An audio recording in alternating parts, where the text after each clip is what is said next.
First match of the playoffs, we've got Javi at skill level 3 versus Maritza at skill level 2. This is 9-ball playoffs for our Tuesday night Destination League at Mad Hippo.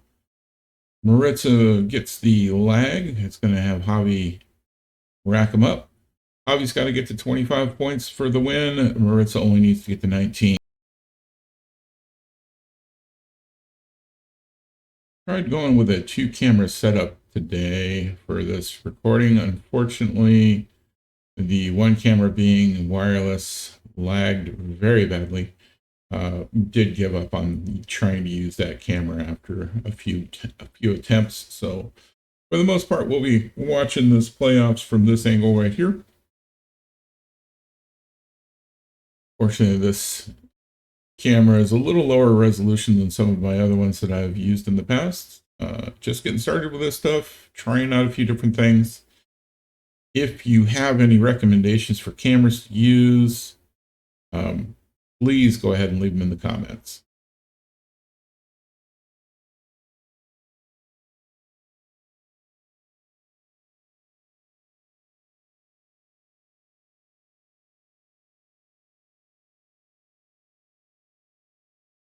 Maritza gets a dry break.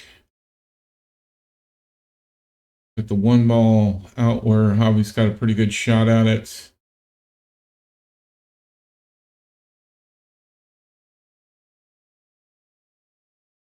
No problem whatsoever.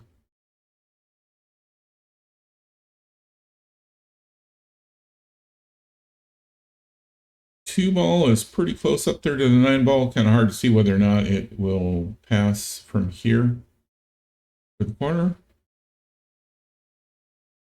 Definitely not frozen to the 9 ball, and Javi gets the angle just a little bit wrong, unfortunately. So Maritza comes back up to the table.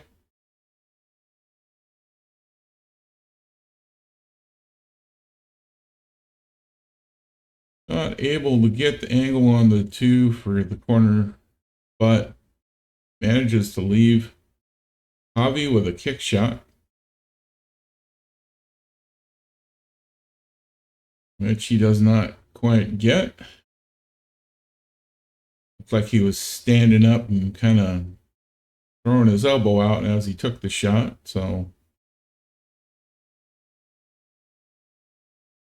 didn't feel very confident about that shot for himself either. Ritz has got ball in hand on the 2, manages to get it, no problem. Can see the 3. I don't think she can put it anywhere from there, but she can at least see it and get a legal hit.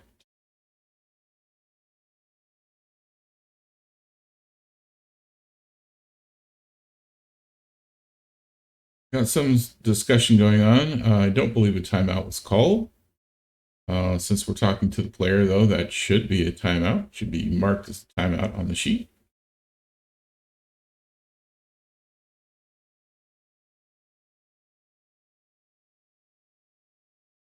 I don't think this discussion actually has anything to do with the match.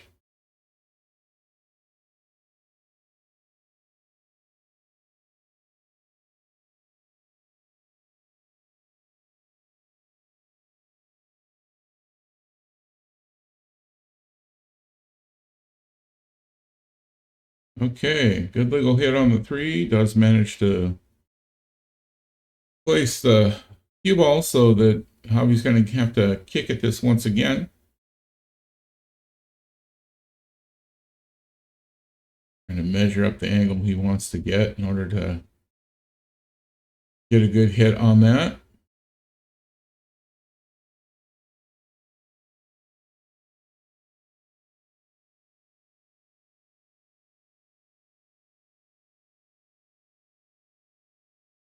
Manages a good hit. And manages to put the 3 onto the short rail so that Maritza doesn't have a really great shot at putting this in.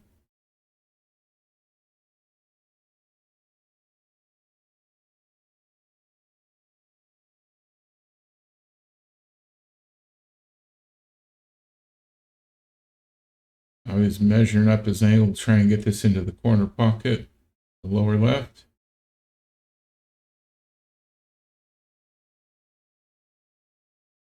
Good shot.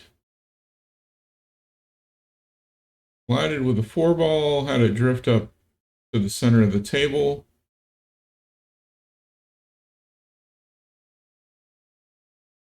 Manages to get the 4 in to the side pocket off at 7.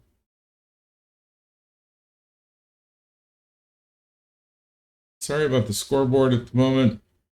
I had a lot of people asking me questions while I was trying to record this and keep score at the same time. In my previous videos, I added the scoreboard during commentary, a little easier to manage. For this recording, I was trying to run the scoreboard at the same time.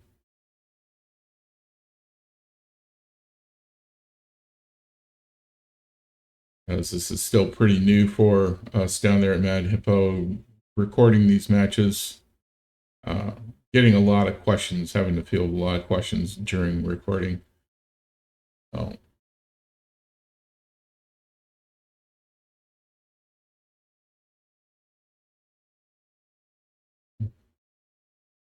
Maritza tried for the 5, collided with the 6 pretty early in that shot. And ended up with a scratch. Javi's going to take ball in hand and give himself an angle so that he can come down towards the 6.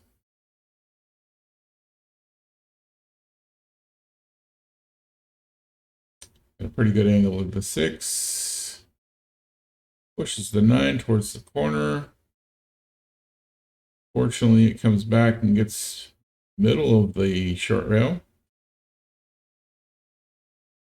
Javi gets 7 in.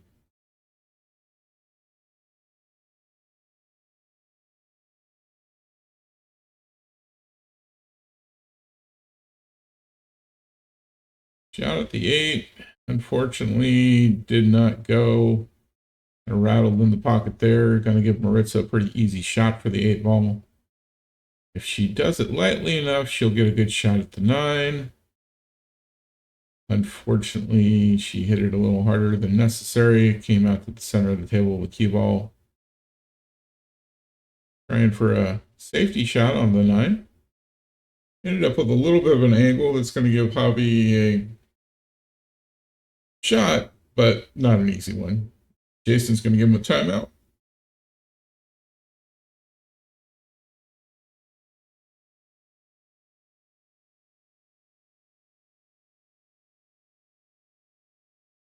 Orlando's going to come out and discuss the shot with Jason. Javi walks away from the table. This is the appropriate procedure if another coach wants to come up and discuss the shot. The player should walk away from the table. They should not be able to overhear what 2 coaches are talking about on the shot. Only one coach is allowed to talk to the player during the timeout.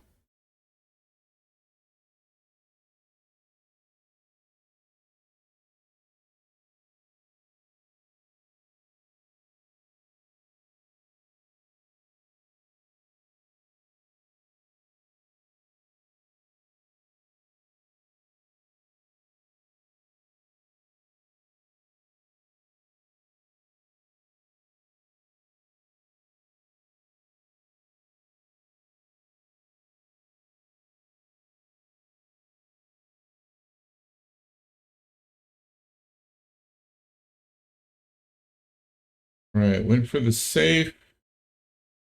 Did not manage to leave it up on the short rail. Instead, left it pretty much in front of the pocket for Maritza. It is a long shot across the table.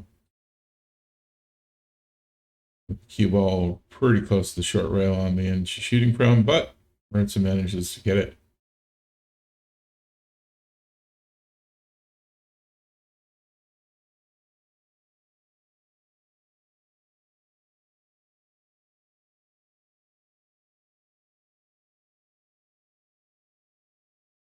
Well, 4 balls did collide with rails, so we do have a legal break.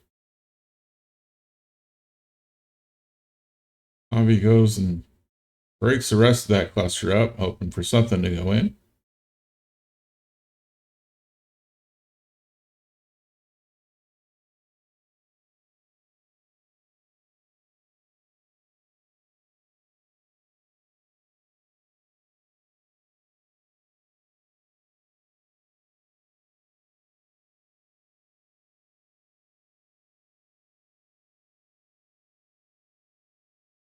Okay.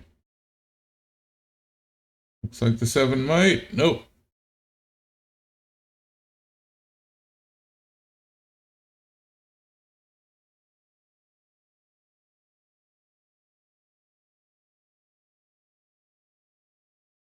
A lot of attempted combos, none of which seem to be making it into the pockets.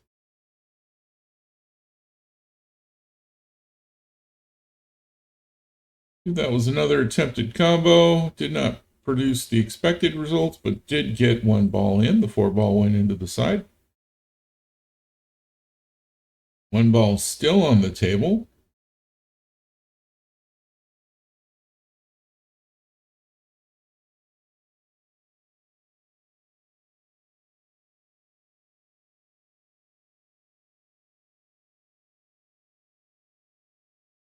Good attempt at kicking that one ball in. Managed to get the 5 in the opposite corner.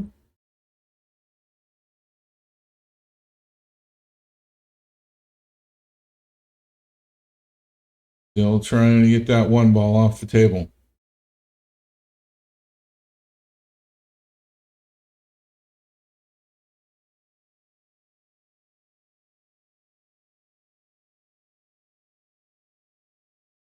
Javi finally manages it with two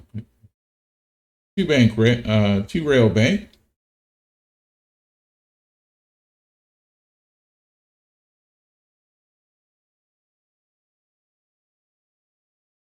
Now we're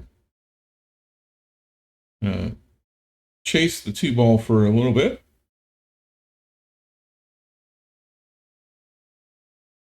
Looks like Maritza can get the side of the 2. Tried to go for the 2-3 combo. I would have tried to go for the 2 in the corner pocket and hope that the angle would bring the cue ball into the 3 ball, but did not go for that. Javi gets the 2 in the side. Goes after the 3 in the other side. No problem. Looks like he can shoot for either the 6-7 combo or the 6 clean past the 7. Tried for the 6 past the 7. Unfortunately, overcut that a bit.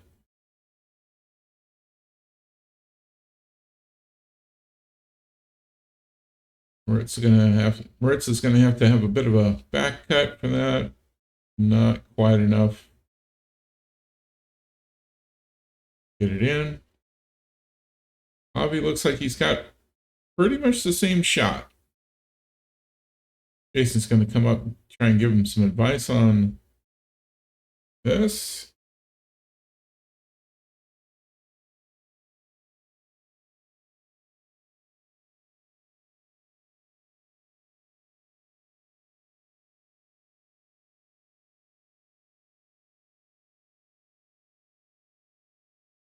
Looks like he's advising him to kick it from the other side of the table.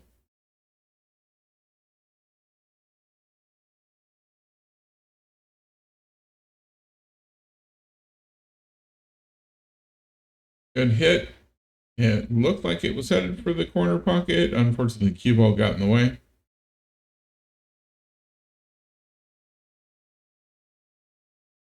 Ritz has got a couple options here, side pocket or far right corner upper. Goes for the side pocket, manages that. Cue ball goes a bit far and ends up against the 7.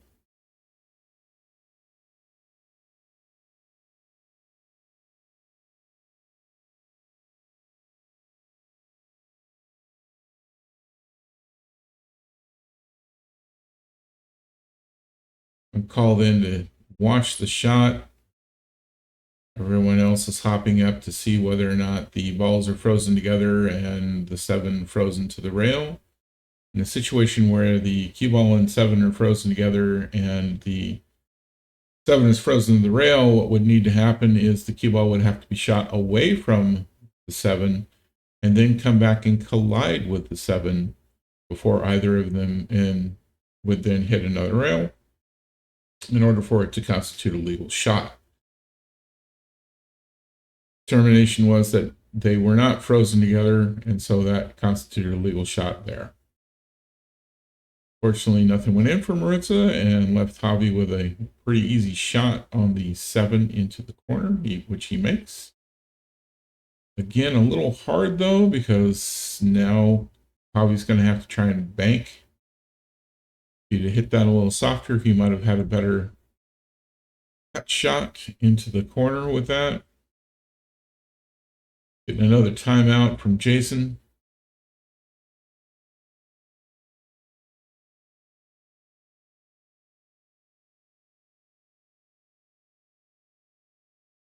Jason's advising him to hit that on the right side and try and bank it back into the corner pocket where they're standing. Should also put the cue ball up in a position to have a decent shot on the 9. Of course, the 9 being center of the table, just about anywhere on the table is going to be a makeable shot on that 9 ball. Get that a little thicker than he wanted to. Leaving it lined up in the corner for Maritza to take a shot at the 8.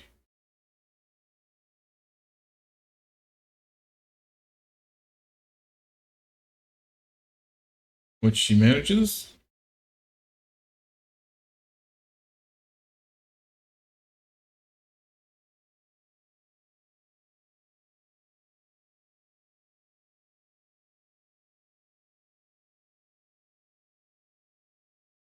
Okay, that shot on the 9 ball did not go.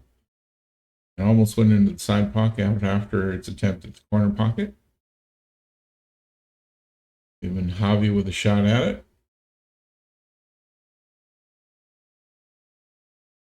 Also slightly off angle. Prince is going to get another shot at putting it up into the corner.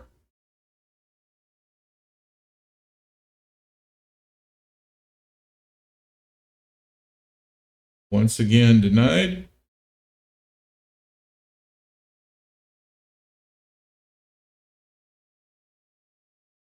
This time Javi manages to get that ball into the pocket.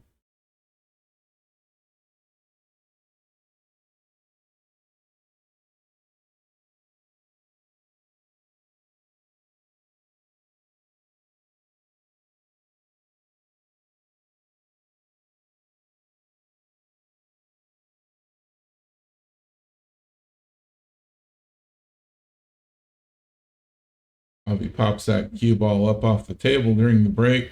He manages to get a ball in. Like we got the 7 ball in off of the break. 1 ball is up against the rail next to the side pocket there.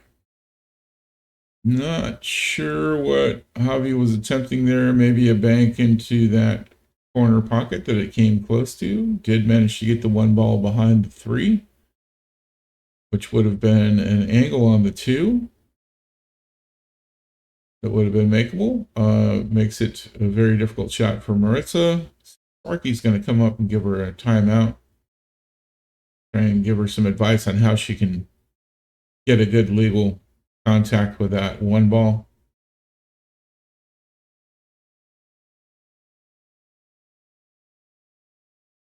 Doesn't quite look like Sparky was finished with instructions before Maritza fired off on that.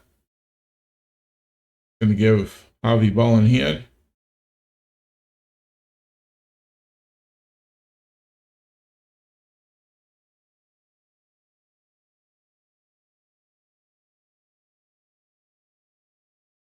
APA timeout. Should have the coach leave the shooting area before a shot is taken.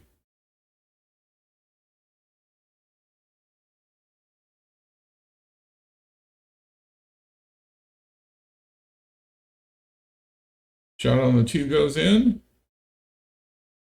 Leaving Javi with a decent angle on the 3, which should get him onto the 4.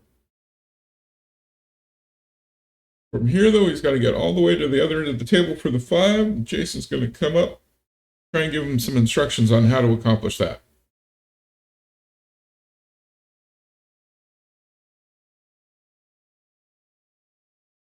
The most natural way to put this 4 into the corner would not end up with the cue ball down near the 5.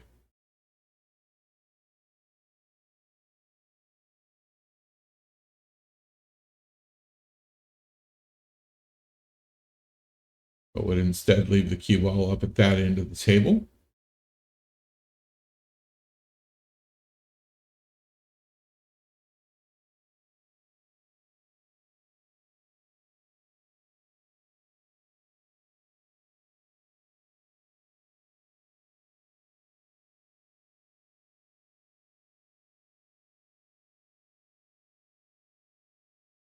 Looks like that worked out. Good timeout from Jason. Gonna give Javi a good shot at the 5. Doesn't quite get the angle on that shot. Leaves the 5 ball right in the pocket for Maritza as she comes to the table. Easily putting the ball in.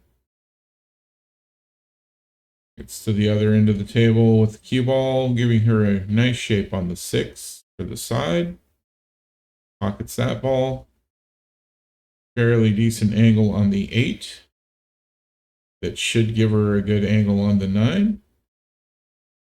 Fortunately, does not make the 8 ball. Does go past the 9 ball. Looks like Javi's should have a good enough angle to get that into the corner pocket.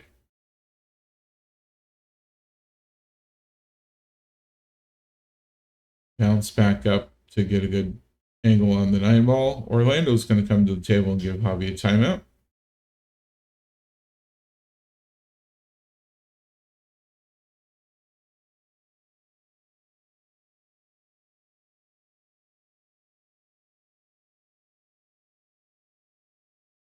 Javi manages to get the 8 ball into the corner.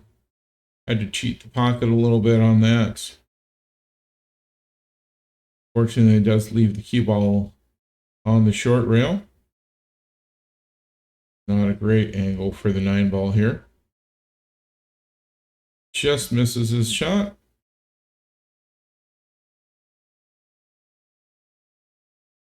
Leaves the cut angle for Maritza. Opportunity for her to get a couple more points.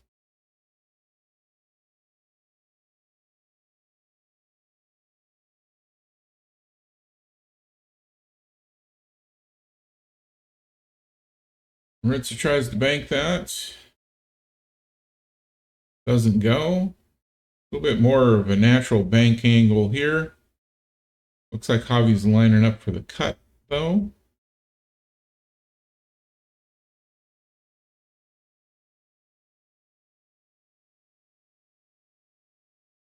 Missed it and kicked it.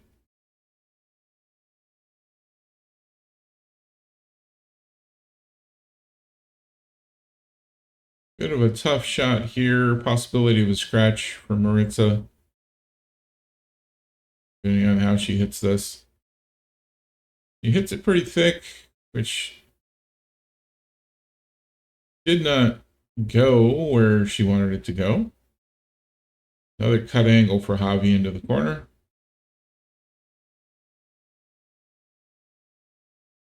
And he manages to finally put the 9 ball away.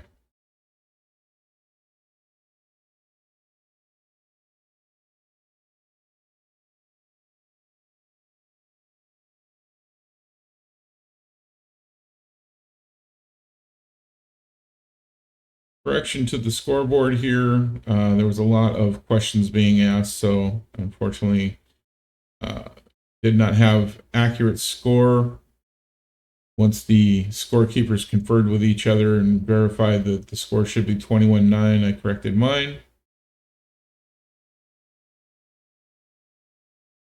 Going to leave Javi with only 4 points to go and Maritza with 10 that she will need in order to win the match.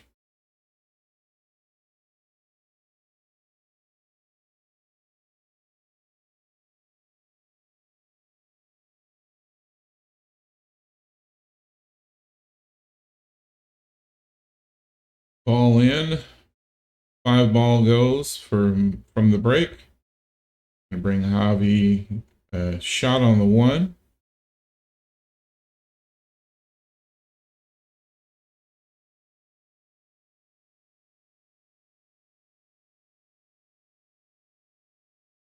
It's that pretty hard. Doesn't quite have the right angle.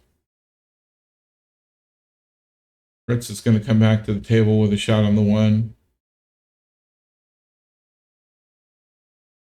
Not sure if she was trying to cut that into the corner. Angle was pretty off, if that was the attempt.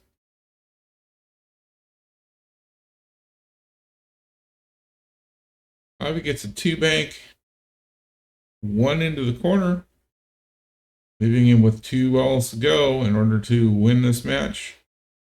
Not a great angle on the two, though. He's partially blocked. He's going to have to kick at it. Orlando comes up for a timeout.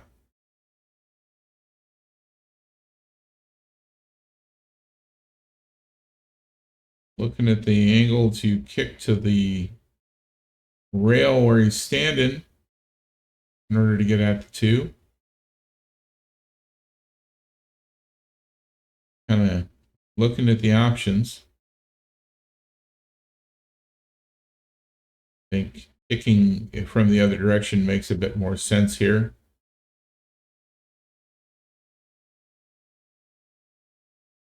Playoffs being an extension of normal league play, you get the same amount of time offs during a playoff match as you do during normal league play.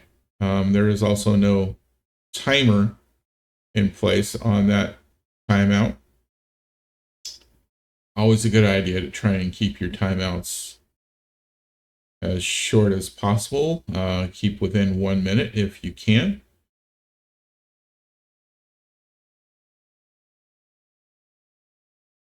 Just good practice for if you do manage to go from playoffs to the triannuals, tri-cup, and above, because at that point there is a timer on your timeouts and you only get one, no matter your skill level. Javi manages to get the cut on the two, but also manages to put the 8-ball in the way for his shot at the three. Down to only needing 1 point in order to win this match. Does not look like he's got a good angle to kick at it. Looks to me like the 9-ball is in the way for that. Jason looks like he's going to try and advise him to do a two-rail kick. Try and get the three.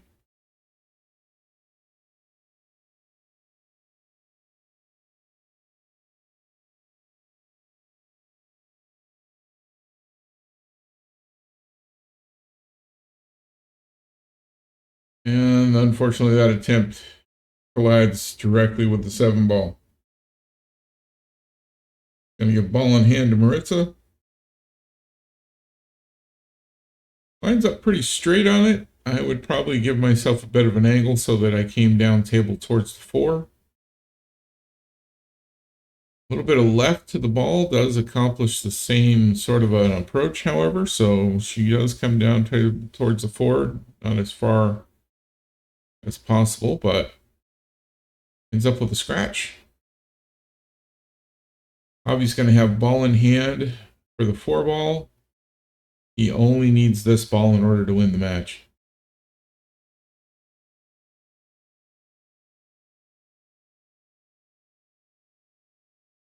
And he puts it in. That will finish up match 1.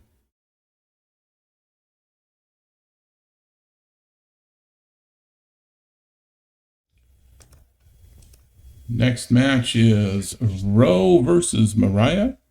After our last match ended, we have Bolton Holes with a match score 16, Gladiators match score of 4. Roe and Myria are both skill level 3s. I have been on teams with both of these folks, so this will be interesting to watch.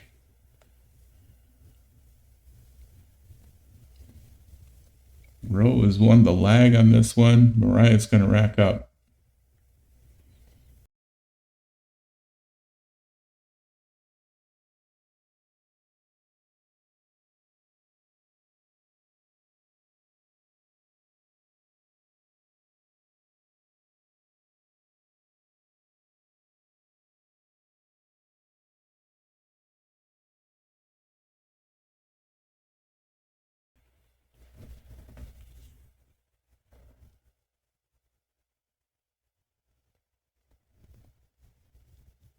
Dry break for row. Bring Myria up to the table.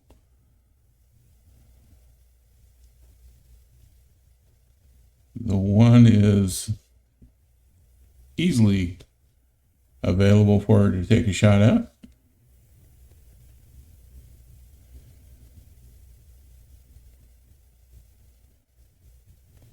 And nicely done.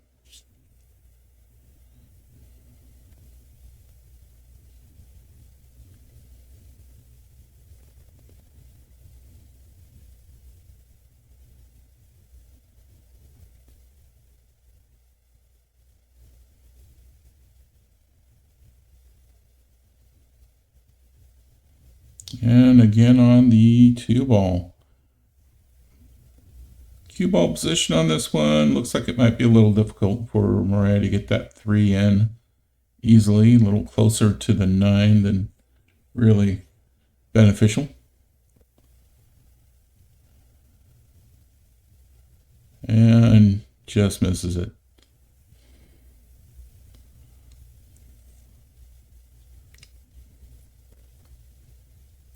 Row's going to take a shot at this. Not a real good angle to be at on that.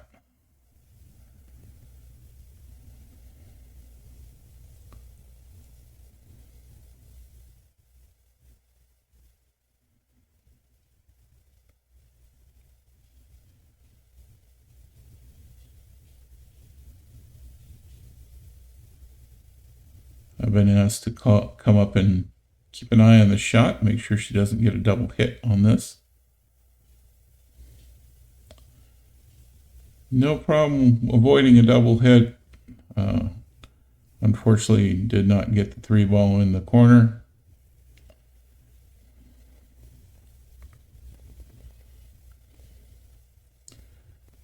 Jason is going to come up and give Row a timeout.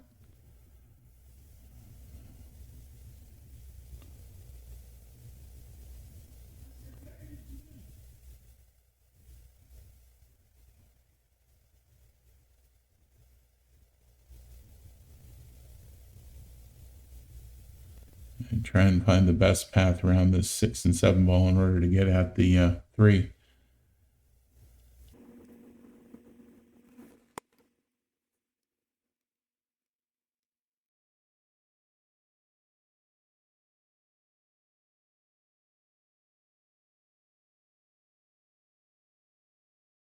Yeah, looks like she's ready to take the shot.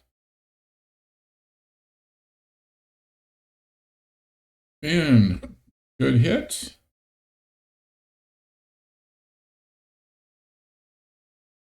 Good job of getting the cue ball back to the other end of the table and leaving the 3 up there on the short rail. Make it difficult for Myria to get anything with that.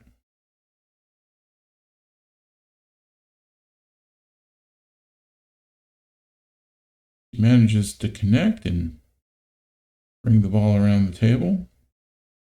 It is going to leave Row with a shot on it. Not an easy shot by any means, but you could possibly cut that into that right corner pocket. She doesn't opt for that. And ends up with a scratch.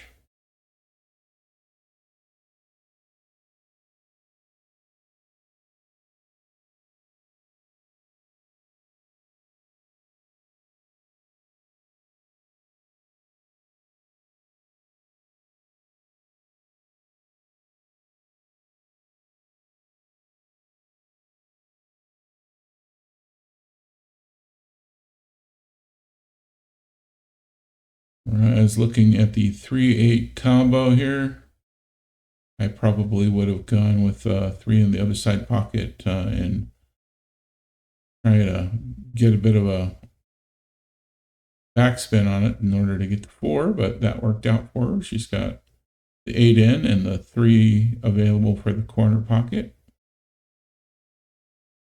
Manages to get the 3 as well. Down on the 4 now, looks like a possible combo with the 9 into the corner. Could also try and get the 4 ball in the upper left corner pocket and hope for a Carome off of that and get the 9 in the corner as well. Went for the combo, did not get it.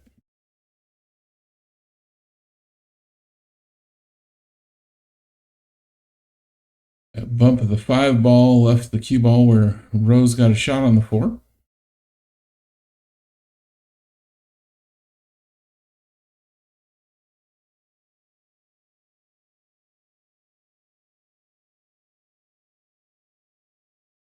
Manages to make it and nearly scratches.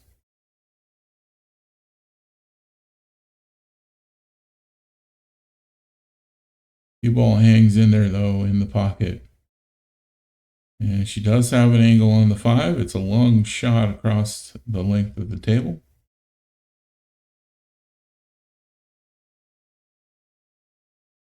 Rowe gets that one in the corner. Should be able to either put the 6 in the side or in the left upper corner pocket there. Looks like she's setting up for a side ball, side pocket on that. Doesn't quite get the right angle on it. Little undercut. Managed to hit the corner of the pocket there.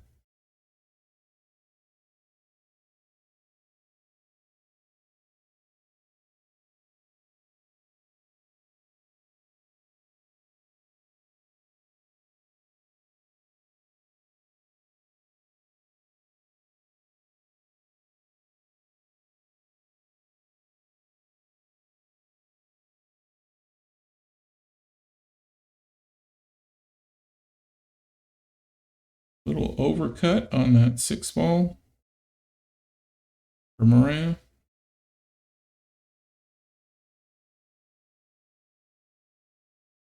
Once again, Rose looking at trying to put the 6 into the side. Opposite side of the table this time from the angle she's got.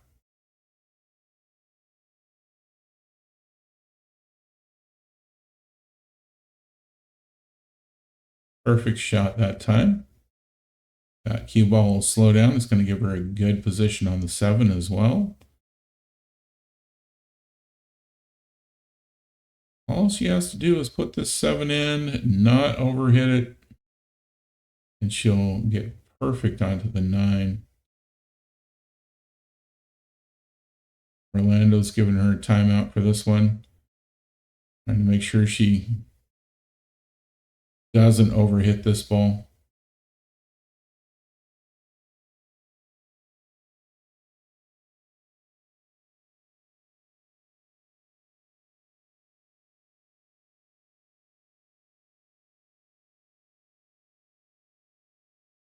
Goes in just fine. A little under hit. I would have wanted to bounce off the short rail a little bit, but easily pocketable 9 ball here for her. And she makes it. Make the score 6-4. Myria will rack up again.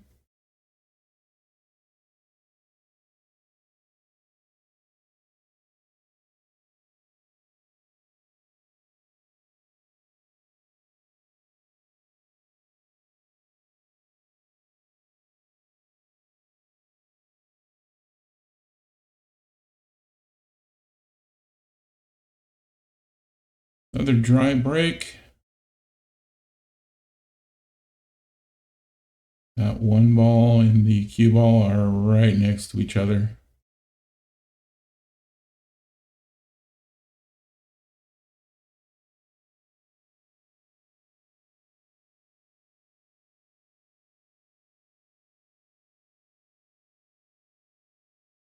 Well done.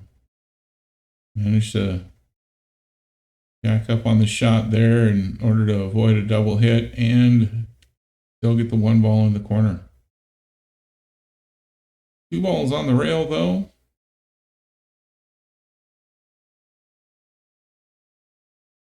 He's going to have to try and bank it somewhere.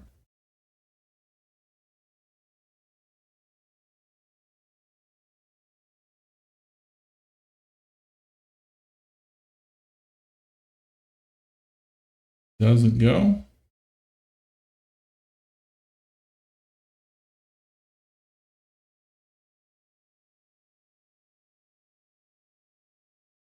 Row just kind of lines up. Kind of a bit of a two-way shot. She was probably hoping for a little bit more behind that two ball. If it had missed, at least it would have probably wound up somewhere around the short rail. As it stands here, it's a longer shot, but it's a cut shot that's makeable.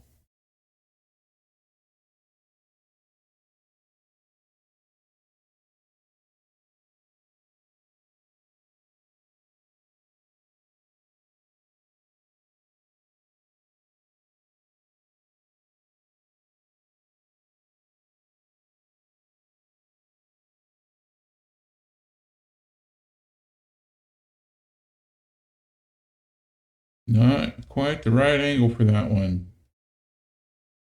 It is going to be a difficult shot for Rowe to try and put anywhere at this point.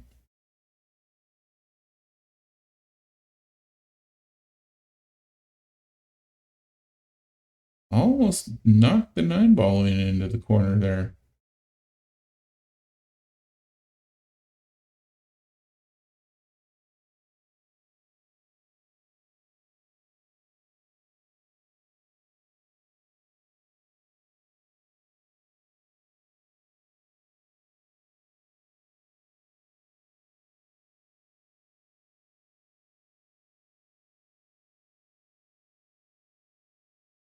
A little bit off on the angle for Myria.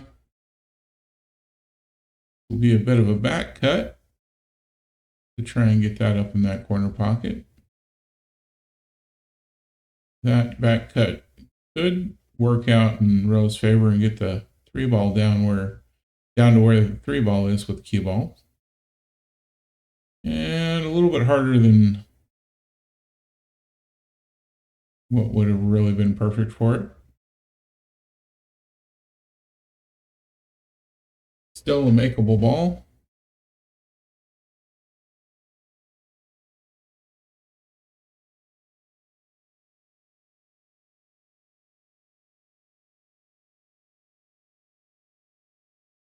Jason giving her another timeout.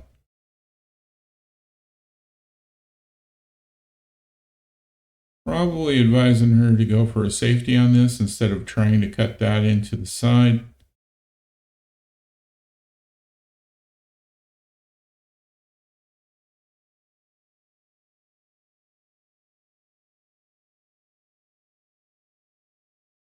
Nicely done. Cue ball behind the 6. So Myria isn't going to have an easy shot on this. Her teammate Sparky's coming up to the table, though. He's going to give her a timeout.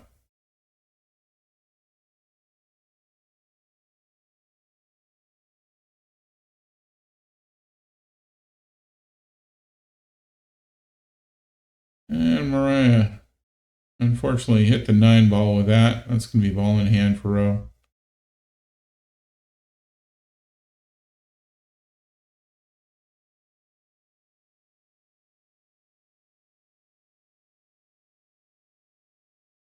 Easily puts it into the side pocket. Lines herself up for a shot on the 4. If she manages to hit this right, she's going to float back out away from the rail and have a shot on the 5. A little bit harder than necessary. Not sure how good of a window she has there between the 8 and the 9 to get that 5. She looks like she could hit it though. And does not go in. Going to give Myria pretty easy angle to get the 5 ball. She does have to get down for the 6 afterwards though. And Sparky's going to come up and give her a second timeout to try and make sure that she gets down there for the 6 after this 5 ball.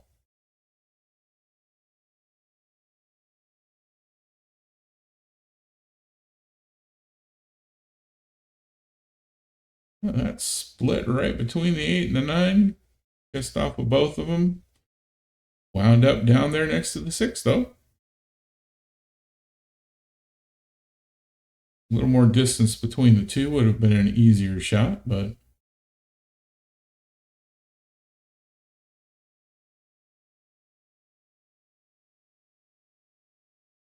he manages the 6 into the corner.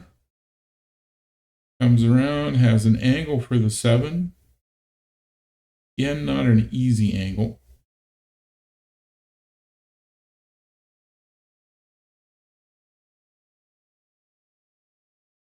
Goes for a bank shot. Does not get it. Leaves the 7 ball down near the corner pocket.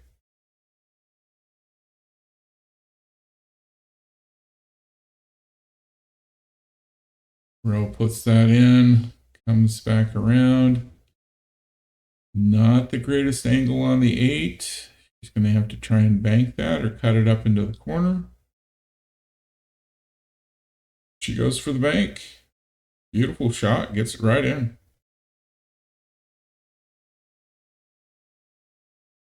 Pretty good angle for the 9. And she manages that ball as well.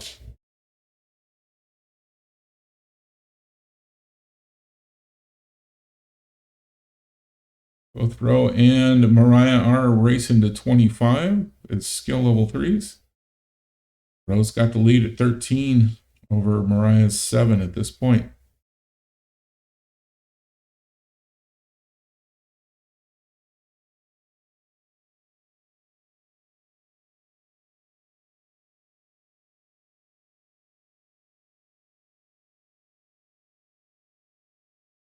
Right. Ready to break one more time.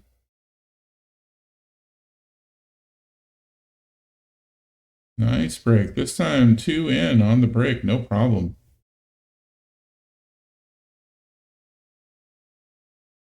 The 1 sitting center table there.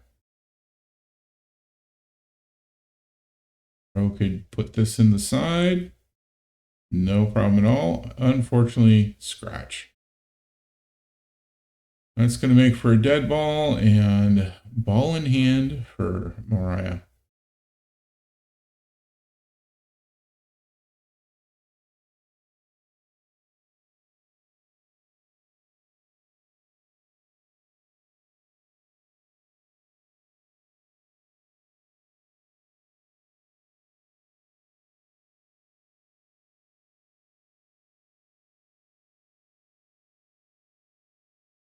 No problem at all getting the 2 up there in the corner. Gives her an angle on the 4.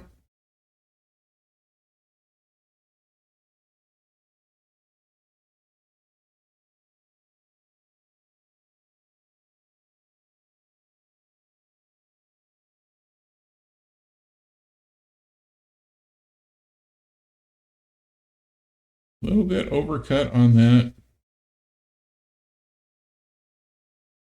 Leaves the 4 ball down on the short rail.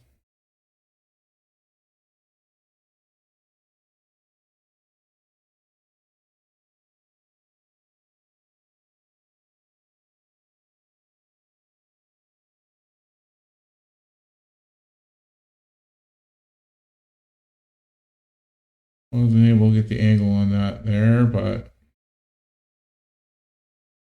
does look like she's partially shielding from the 6 there so that Myria doesn't have a really easy shot on the 4.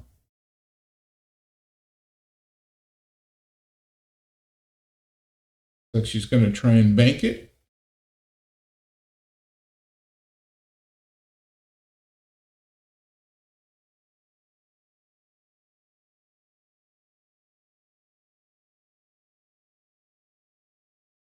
Technique that Myria is using, if you haven't seen it before, is she's measuring the distance from the rail to the ball, then pulling the pool cue out, and then looking at the spot that she measured to see what angle she should shoot the cue ball.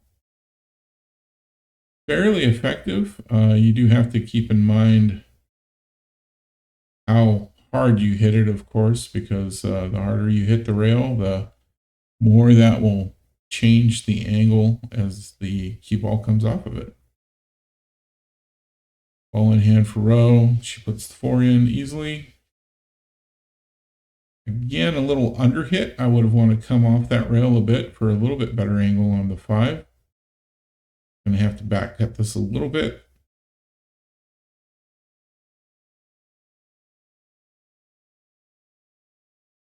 Decides to go for a bank and gets the 9 in.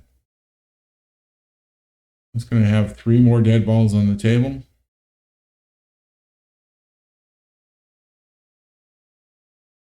Puts row to only needing 7 more balls, 7 more points to win. Myria needs 17.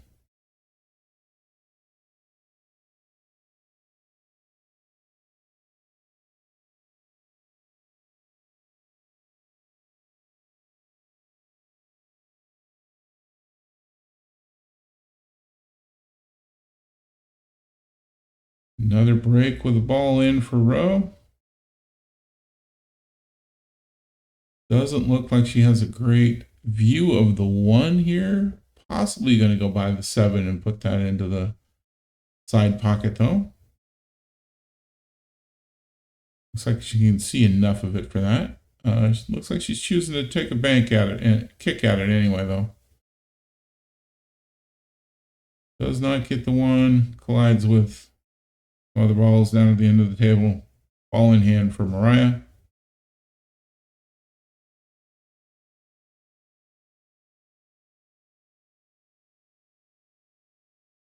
For me, I'd be going into the side pocket where she's standing instead of the one that she's aiming at. With just a tiny bit of follow, mainly a stop shot, really, to get a nice angle on that too.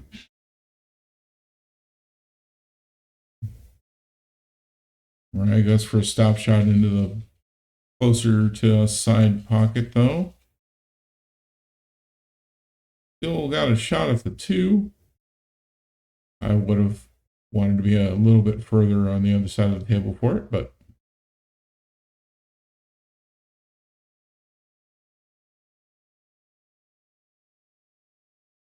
he winds up with a pretty good safe spot.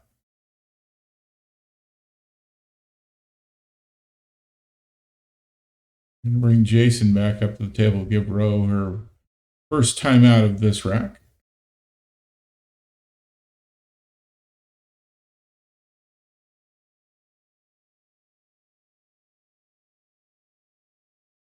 That chalk looks a little bit further up the rail than where he had the end of the cue. He's trying that aiming technique, though. Sparky uses quite often.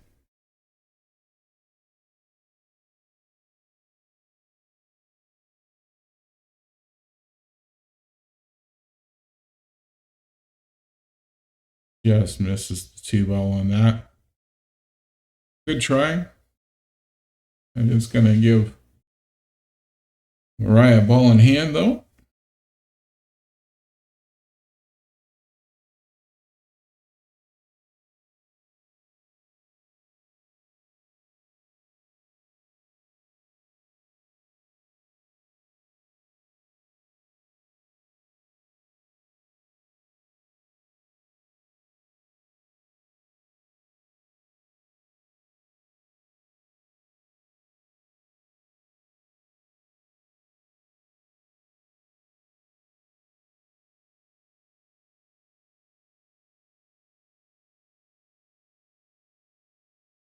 Ball in hand. Is not able to get the 3 in.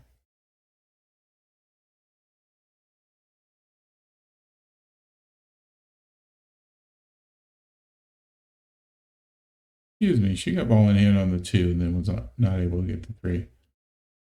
Rowe goes for a defensive shot. Think she wanted to leave that 3 ball up against the rail as opposed to have it bounce out as far as it did. This gives Myria a pretty good angle on it. It's a long shot, but the angle is nice. Manages to put the 3 away easily.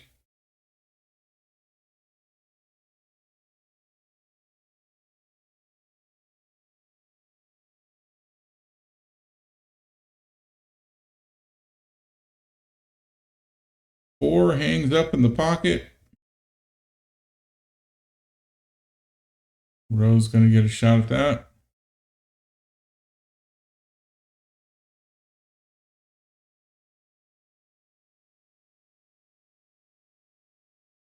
If you have not played at Mad Hippo before, the shelf of the pocket is pretty deep, and the corner pockets especially are pretty unforgiving. If you don't get it in there at a good angle, it's just going to rattle back and forth. Good hit. Put her back in position for the 5 into the side.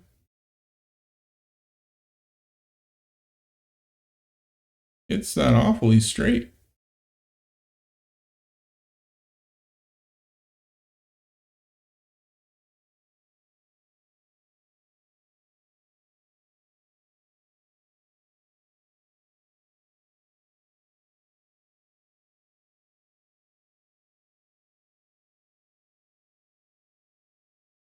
All right, puts the 5 ball away. Unfortunately, also puts the 9 in between her and the 6 ball.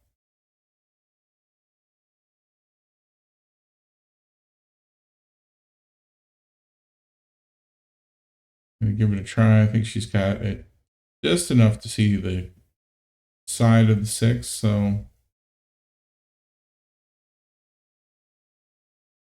be a thin cut.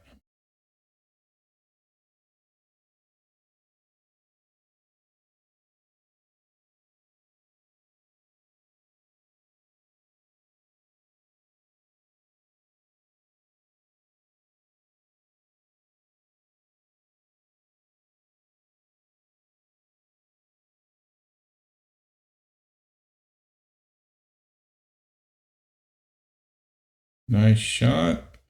6 up into the corner for row. Looks like Jason's going to come and give her another timeout.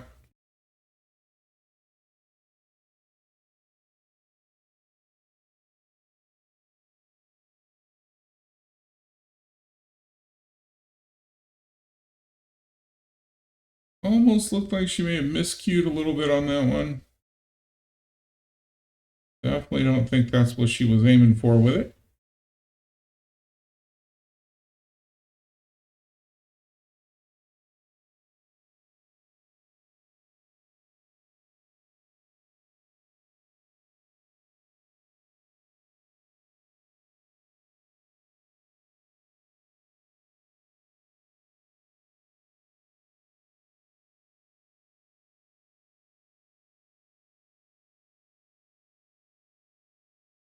Well, she may have not got the pocket she was aiming for, but she managed to get the 7 in the opposite corner pocket, so that'll work.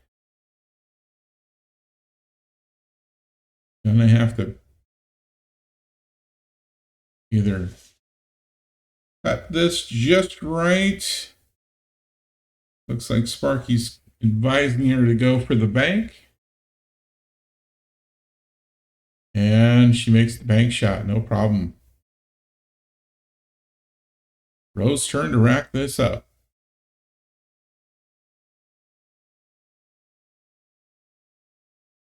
Rose up to 21, only needing 4 more points. Mariah's working her way back up, though, with 15 now. So 10 points for her.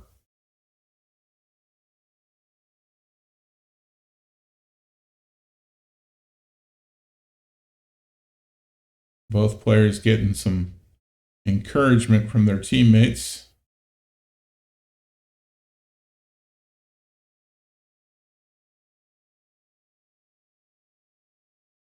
Nice break.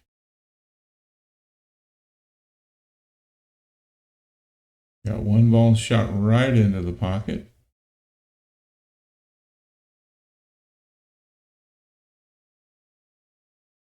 At the 3 ball.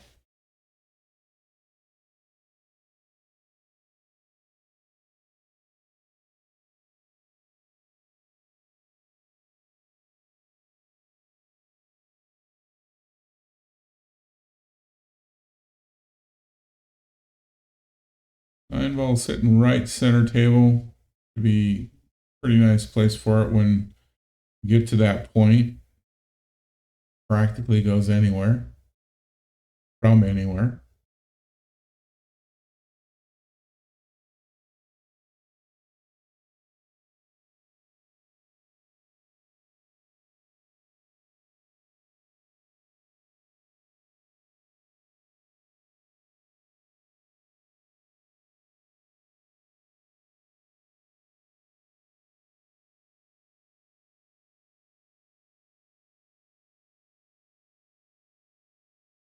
Oh, almost got back into the side pocket.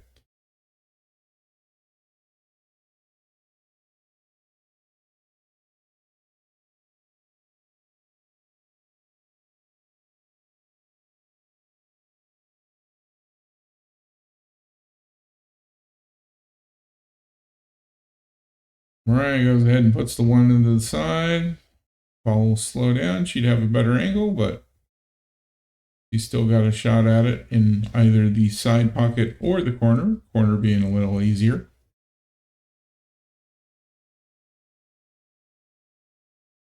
Gotta watch for the scratch with these sorts of shots, but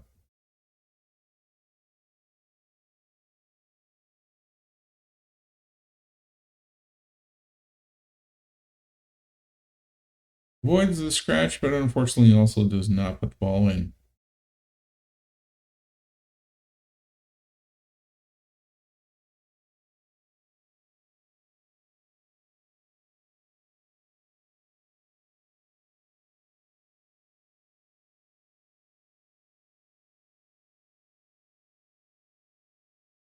Well, still waiting on getting that two ball to go somewhere. This is a bit of a reach over the table with no real good place to put it.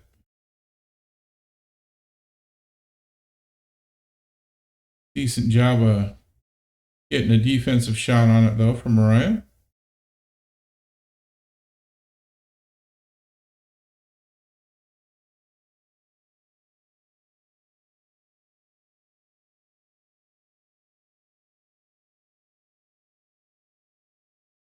Jason's going to come to the table again to give a timeout.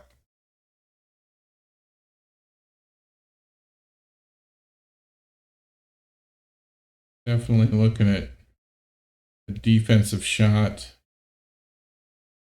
Trying to keep the two on that rail as much as possible. And manages to put the five ball between the Q and the two. Brings Sparky up to give Myria a timeout.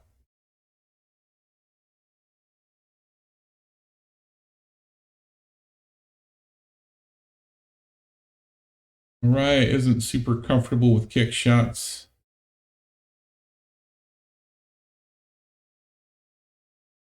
Sparky, however, is a pretty good teacher when it comes to these sorts of things. Almost made that work. Gonna get a dead ball on the 6, though.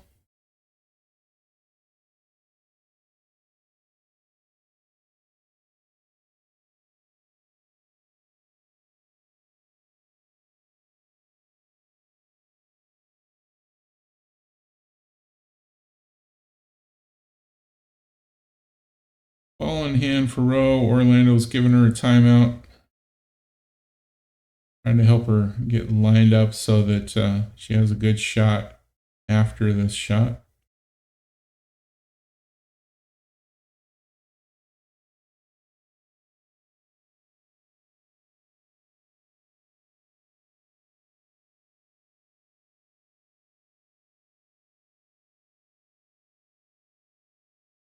No problem getting the 2 in.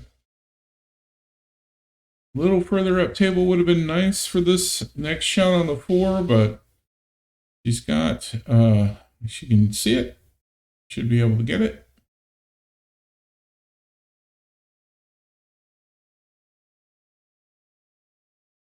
Take her time and look at her angles a bit.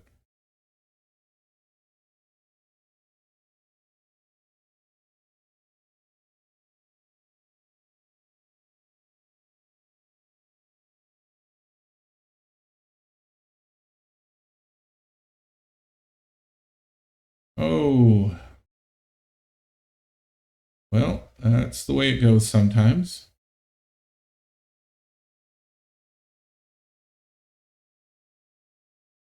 Unfortunate scratch is going to get ball in hand to Myria. The biggest thing here is where's she going to go in order to get position on the 5? She's no problem for her probably putting that in either the corner or the side where she's at. She's opting to go with the corner. A little bit easier to get position on the 5 ball from that, I am sure.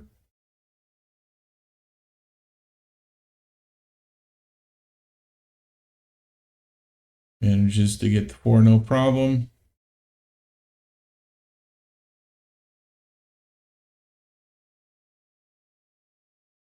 Myria's managed to make her way back into this with 18 points now.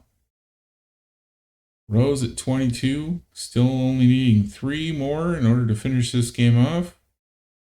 Myria needs 7.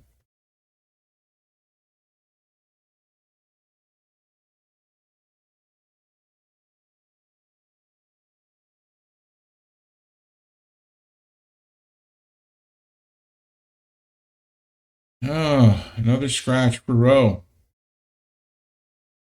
Dead ball on the 5.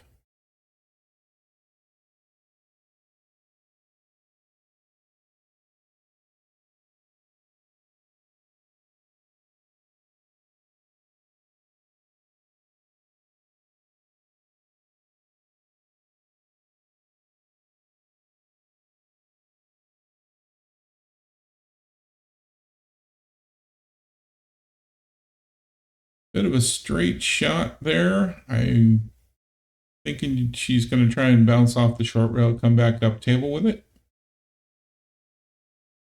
Unfortunately, does not get the 7 ball.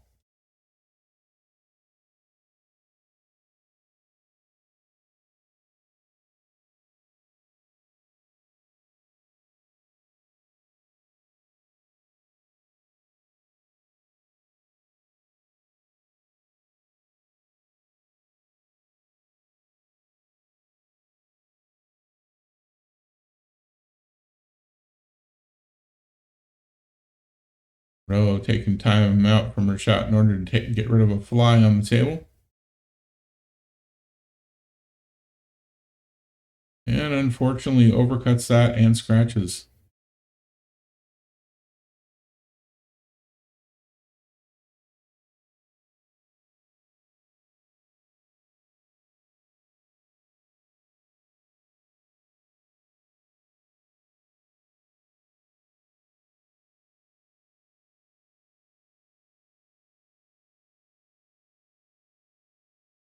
Hitting this with a little bit of follow would be good. Get it right up there for a nice, easy angle on the 8.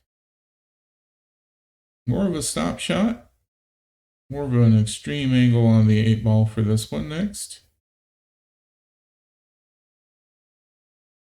The 9 ball still hanging out center table, so pretty much still goes anywhere from anywhere.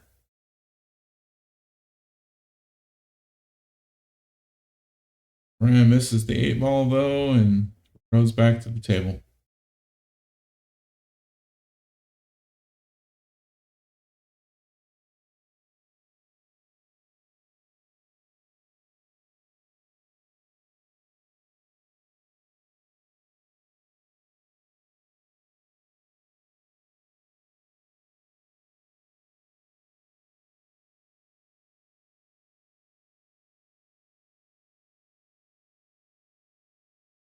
Not a shot I would want to try and make a combo on, but also not a real good shot to put the 8 ball anywhere other than that side pocket. Unfortunately, did not get that, but if you're going to miss, this is a pretty good way to miss. Cue ball on one short rail, the 8 ball on the opposite short rail. The 9 ball in between.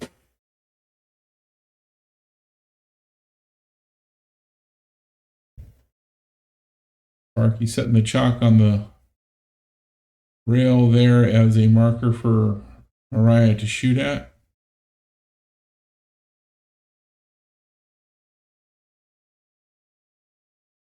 Again, Myria not super comfortable with kicks shots. Does have a tendency to ask a lot of questions, talk the kick shot through.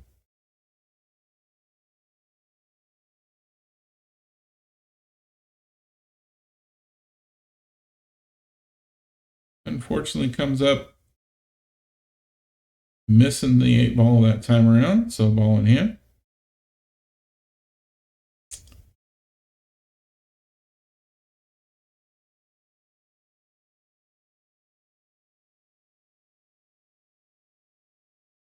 Apparently there's some question about whether or not the 8 ball was contacted.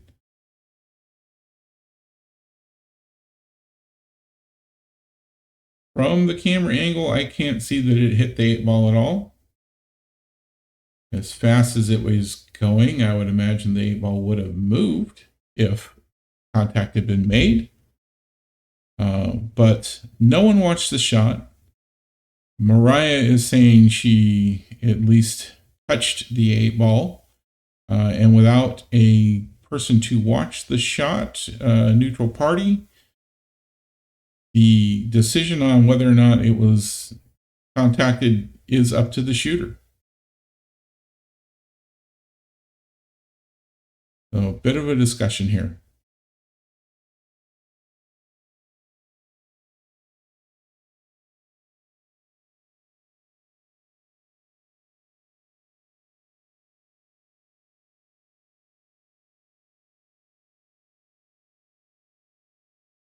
Decision is made to go ahead and let Rowe take ball in hand.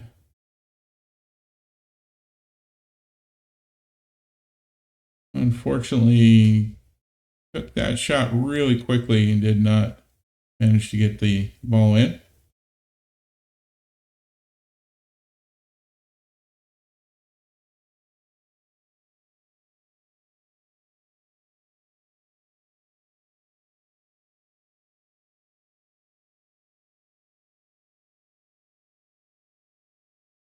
Myria brings her score up to 20. Now within 5 points of winning the match. Rowe is still within 3 points of winning the match.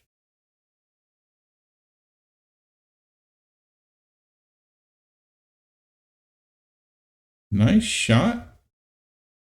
Manages to get the 9 ball in.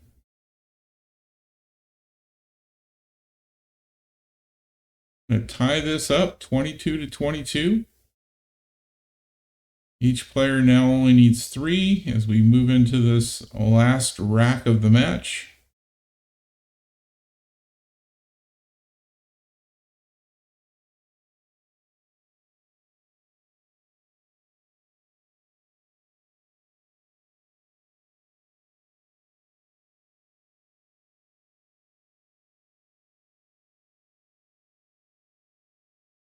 And a dry break.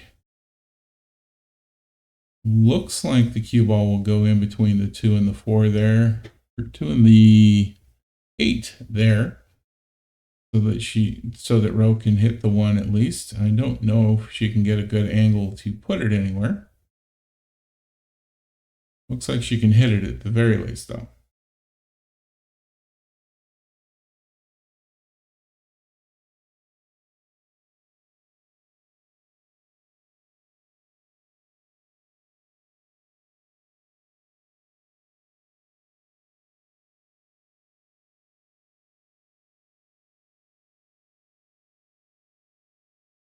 Colin asking for a timeout.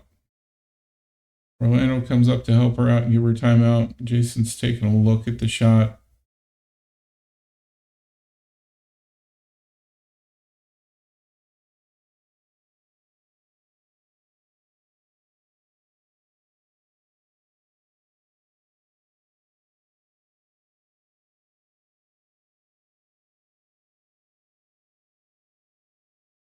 rules state that only one person can coach, as long as the player isn't standing next to the two people who are conferring over what the shot should be, and aren't talking loud enough so that the player can overhear. That is legal.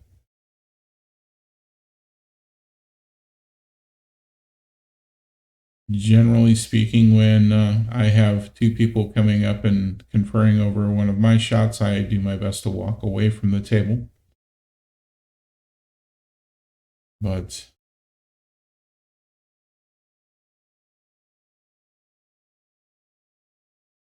calling for a bridge, good idea. Apparently, they don't feel that that's going to go between those two balls, so they're going to have Rowe take a kick shot at this.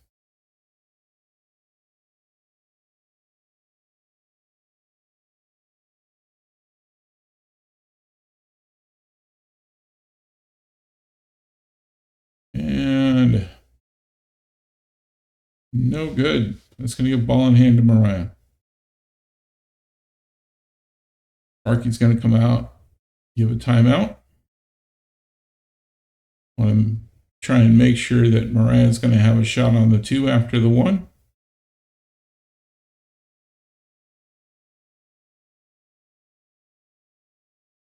And Sparky and Eddie are going to discuss the shot and see how that goes. Eddie's happy with what Sparky's idea is, it looks like.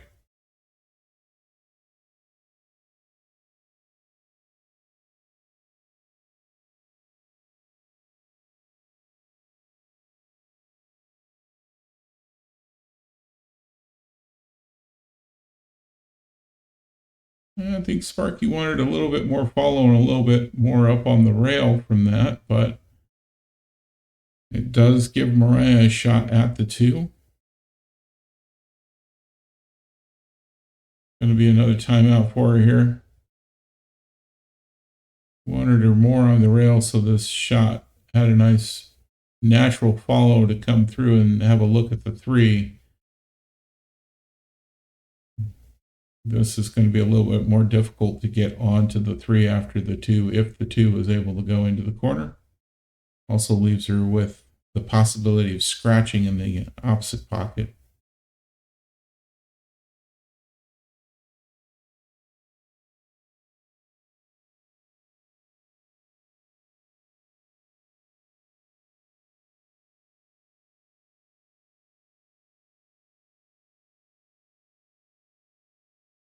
A quick jab at it there.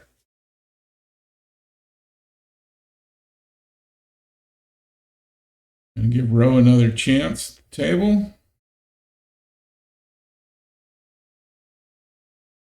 Kind of an awkward reach over the cluster there around the 9.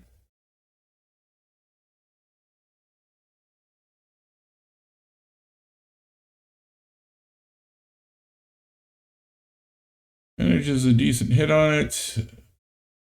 Going to be a difficult spot for Myria to get it into the corner. Not sure if she can hit that angle just right. It looks like it might be doable from here.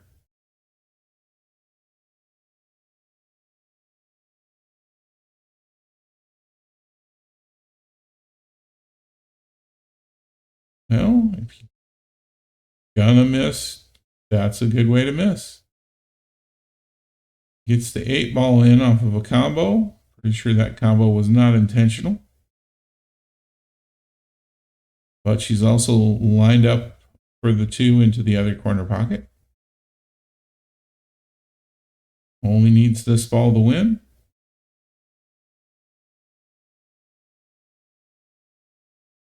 Does not make it.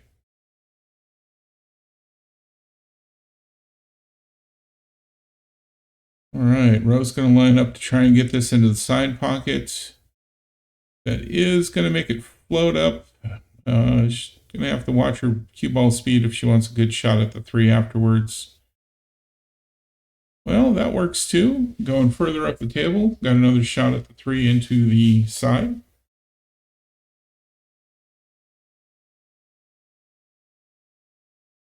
Gonna get a timeout here. Javi's up, giving her some advice on how to hit this one.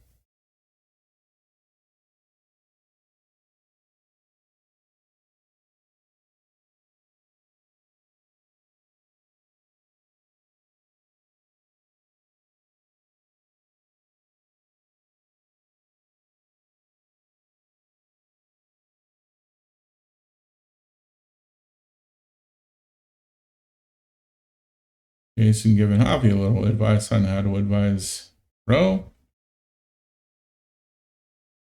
I think hitting this with at least a little bit of speed and having the ball come off the short rail back up and have an angle for the 4 down into the corner is the most natural way for Row to probably hit it. We go for a slow roll on that. Gives Row a shot at the 4, but that's going to be a hard cut shot. Easier bank shot. Let's see which one Row goes for. Tied up 24-24. Each player only needing 1.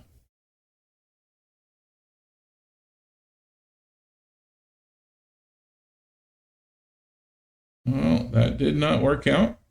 Myria's going to come to the table with a fairly straight-in shot on the 4 up into the corner.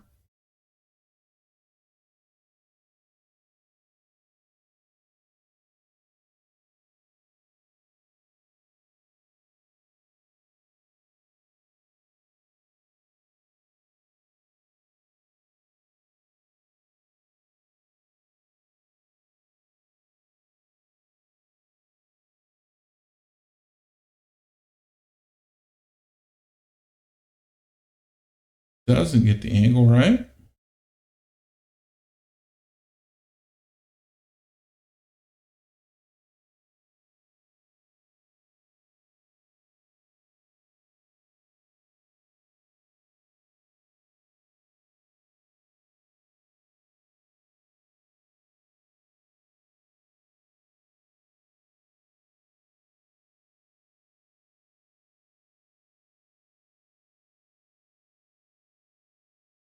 I think I would have gone for the other corner pockets. 9 ball just got in the way.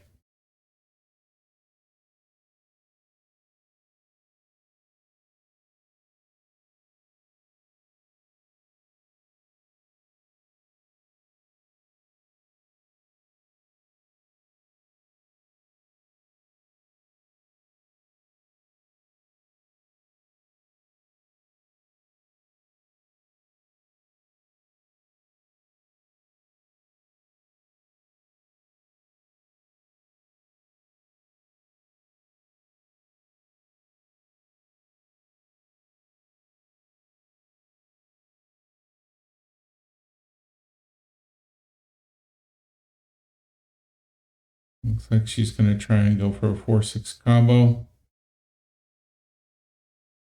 Nope. Tried to get the 4 clean up into the upper corner there. Quite the bank shot. Rose got a chance to get that last point. Long shot up to the corner.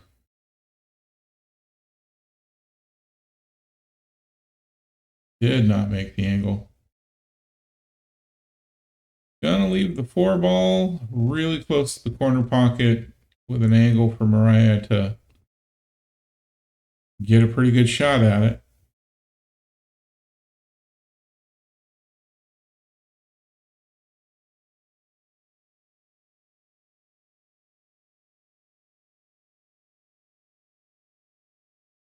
And she puts it away.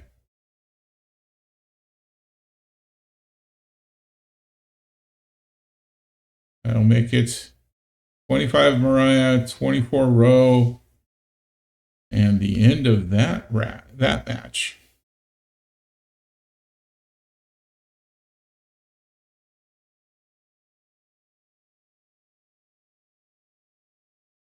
At the start of our third match, we have Boats and Holes with a match score 24, Gladiators with a match score of 16. Which is going to bring Crystal, skill level 3, to the table to play against Wild Bill, also skill level 3. So we're going to have an even race, 25 to 25.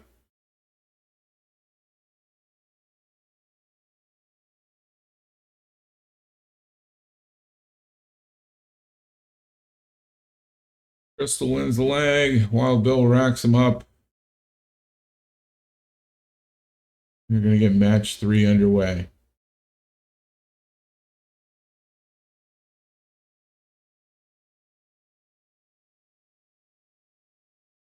Nice break. One in right away.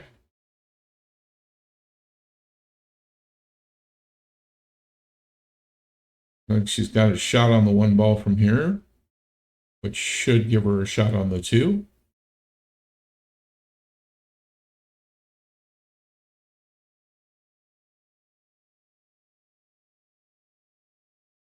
One goes in. Angle on the 2 is a bit awkward here. Got a bit of a reach over the table to get at it.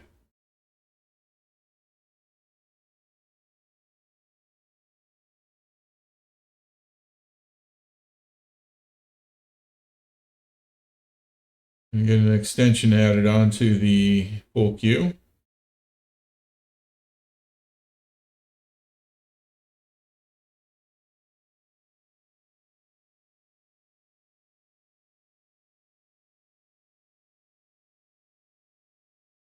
Maritza and Myria having a conversation, so we can't see the shot.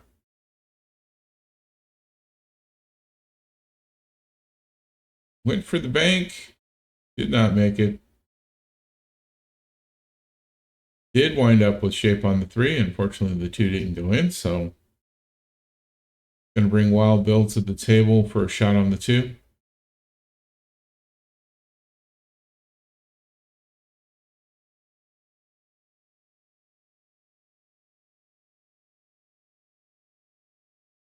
Easily makes the 2 ball into the corner. Narrowly avoids a scratch.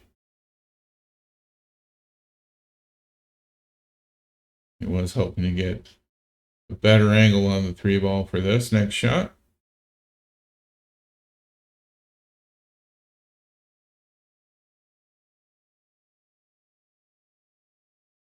Gonna have to try and cut this pretty thin unless he tries to bank it somewhere.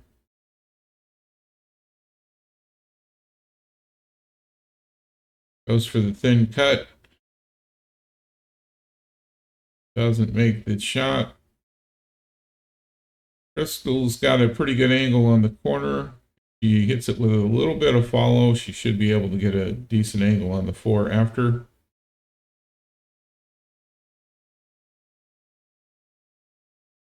Doesn't quite get the angle on the 3.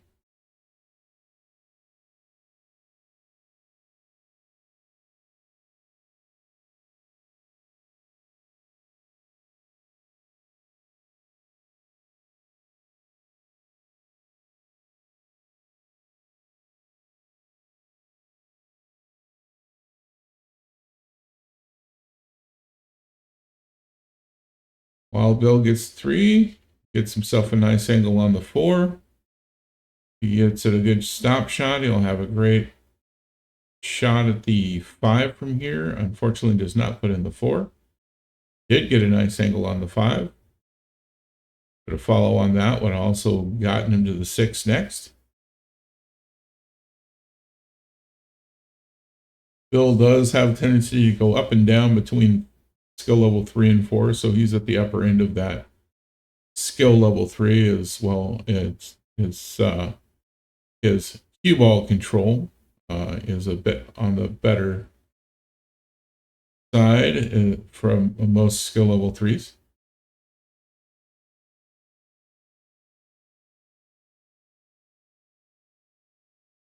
Crystal's going to have to try for a pretty thin cut in order to get that in the side pocket. Jason currently giving her a timeout off camera. They're talking about a little bit of where the cue ball might wind up, depending on how hard she hits it.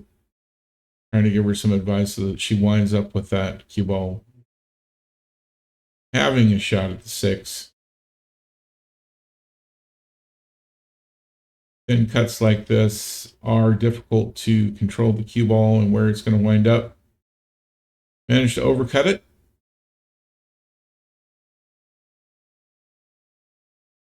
Did not get the desired results of where the cue ball would have ended up either.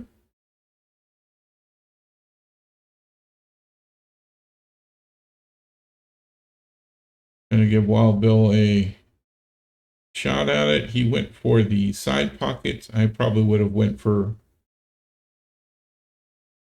going all the way to the corner and with some follow to give me a good shot on the 6.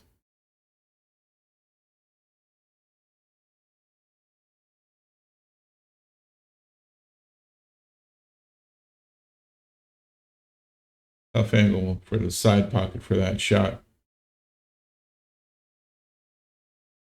Also a bit of a harder cut, a little easier shot for Crystal for the side pocket, but again, thin cut, having control over the cue ball, not easy with that. Hit it pretty hard, wound up scratching after trying to put the 5 in twice into the side pocket. I give Wild Bill a ball in hand. All he has to do is hit this with a bit of follow in order to get up on that 6. At this point, he's got a shot at a 6-9 combo if he wants to try it. He does. And unfortunately scratches.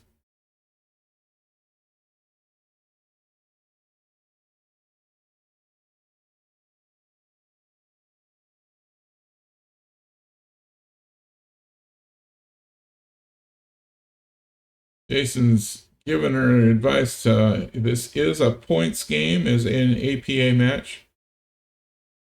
So while the 6-9 combo is there and looking pretty easy, points are what's going to win this match, not getting the 9 ball in as many times as possible.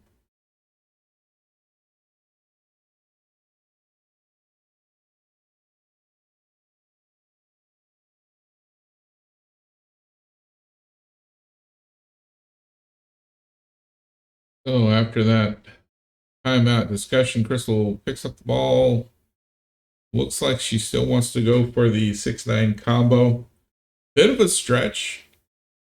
Decides to instead go back to what Jason was trying to advise her on. Takes her shot at the 6, makes it. A little bit more follow would have given her a bit better angle on this 8 ball to get a more natural angle and play in shape on the 9. She does manage the 8 in the side. Looks like a fairly easy shot on the 9 ball for her 2 points on that. End of the first rack. Crystal 7, Wild Bill 3. Crystal also does have a tendency to go up to skill level 4 every once in a while. Mostly sits at skill level 3. So again, one of the skill level 3s in the league that is on the higher end of that skill level.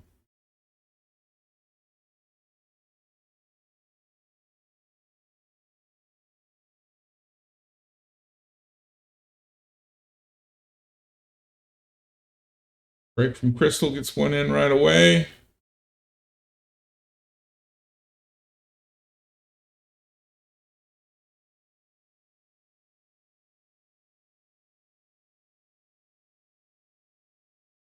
She's got shape on the 1, takes a shot.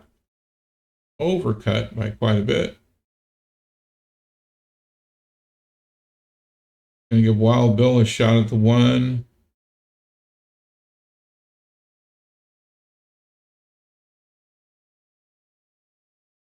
And unfortunately, it's going to result in a scratch.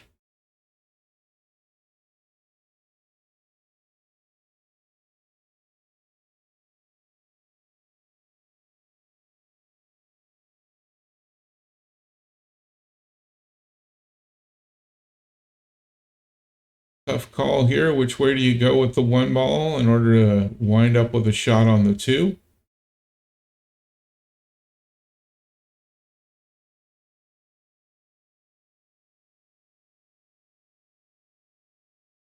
Looks like she's aiming for that side pocket. I need to hold that one up for a shot on the two. Oh, winds up not making the one ball. Looks like it's resting up against the cue ball now.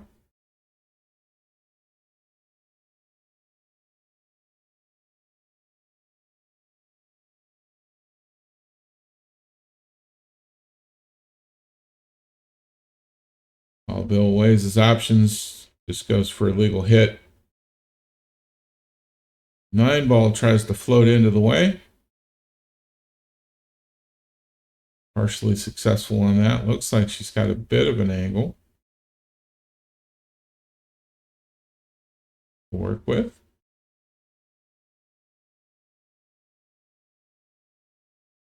Manages 2 balls on that one, the 1 and the 4.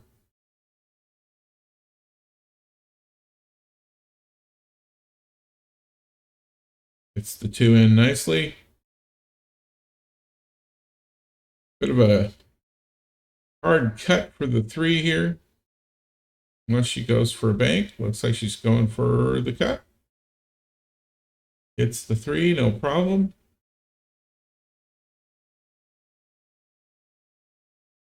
Lines up on the 5 ball. Also no problem. 6 up to the corner. Possibility of a scratch shot.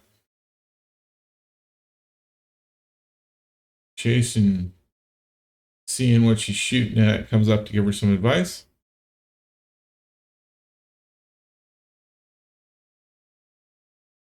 Looks like he's trying to get her to go for that 6 into the bank for the upper right corner.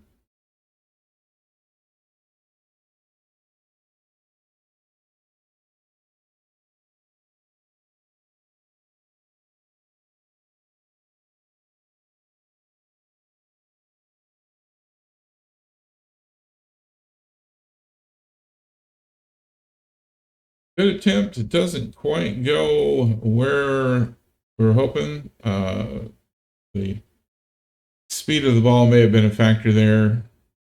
The harder you go into one of the rails, the more it changes the angle of how you're going to come out. Gives Wild Bill a nice angle to get that 6 ball in. Giving him a shot at the 8, which he manages to also put in. And gets a fairly decent angle onto the 9. Which he doesn't quite make. Didn't quite get the right cut angle on that.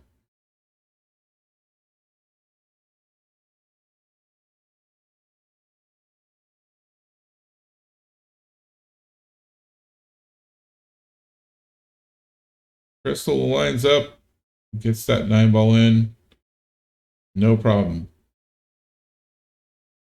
Brings our score 15-5. Crystal is now only needing 10. Bill needs 20.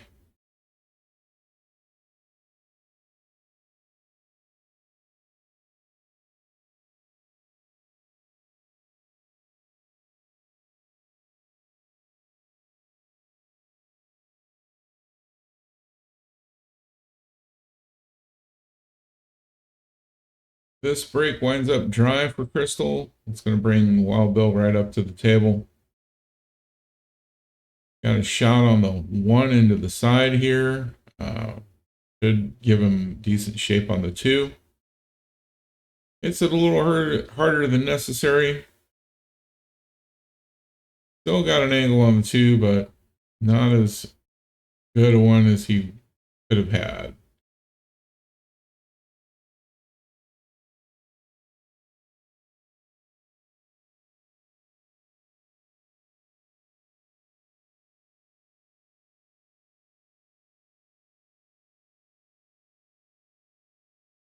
Crystal takes her shot, manages to get that 2 in easily.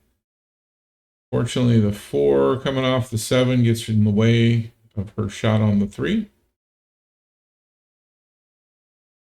Like she's going to have to kick at it.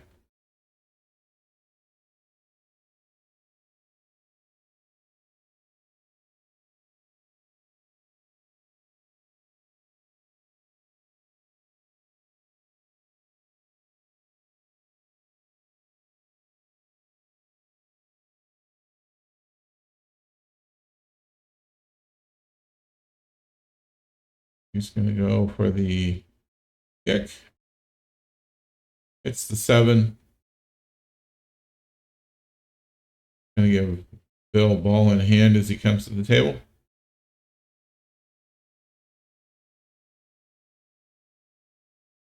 Bill has to get that 3 and get out of that cluster for a shot on the 4, which is on the other side of the table. Give himself an angle so he pops out of there.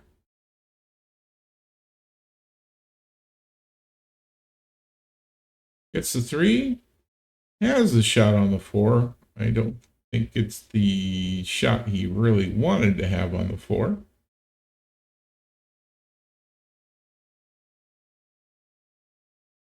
Manages to nearly put it in.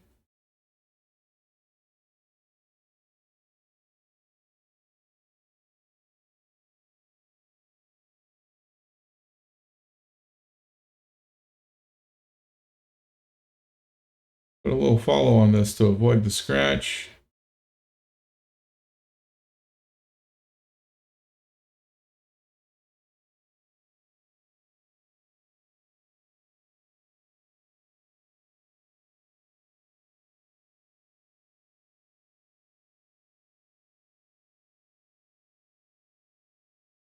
Bill not quite getting the angle we wanted for that.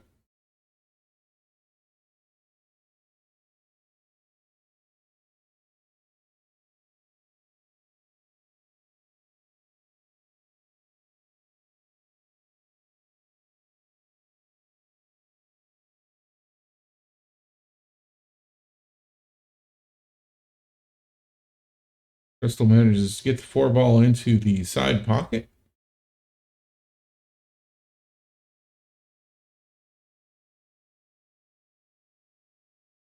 Doesn't look like she's got a clear shot at the 5. Jason's going to come up and give her a timeout.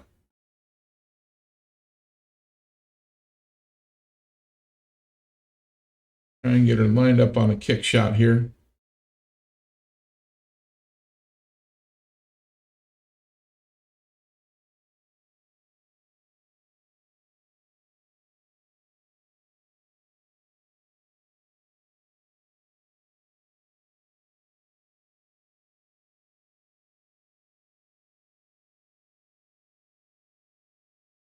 Hit that corner a little bit awkwardly, which changed the direction of her shot.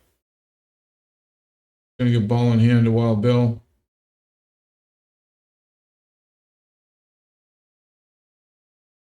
If he can get that 5 past the 9 into the corner, that is probably his best shot for continuing with getting more points. It should, if he hits it light enough, give him an angle on the 6. Gonna have to go with a little bit of follow. He doesn't have a lot of room to work there.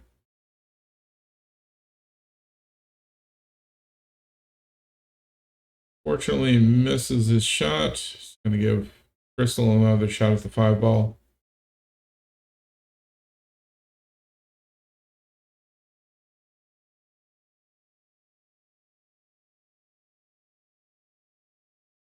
Lined up on the 6.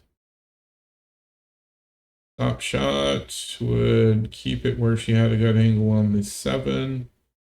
Fortunately, rolls a little bit. Gonna have to rail first for the 7 hit. Does not put the 9 ball in the way, so Bill's gonna have a clean shot on that 7.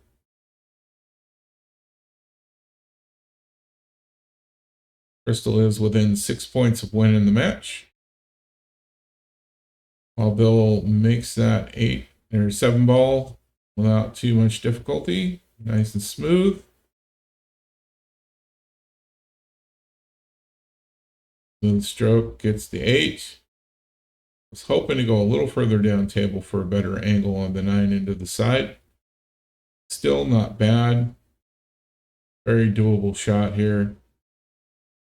Missed the angle just by a touch.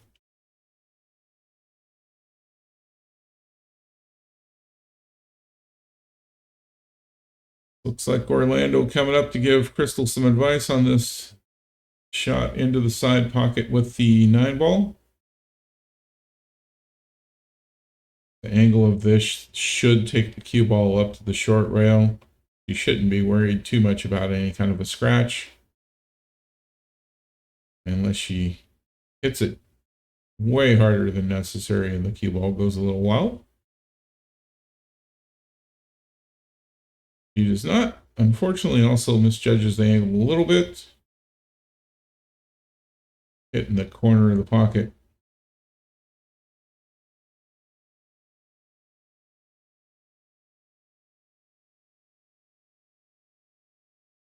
Sparky's come up to try and give Wild Bill a timeout. Looks like he's going to try and get him to cross bank it over to the upper left corner pocket.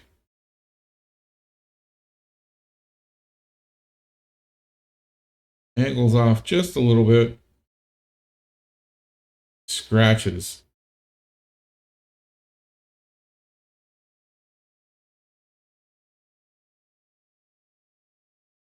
Ball in hand. Crystal puts the 9 in easily. Putting her at 21 points. 4 to go for winning the match. Wild Bill still at 9 points. Needing 16 to win the match.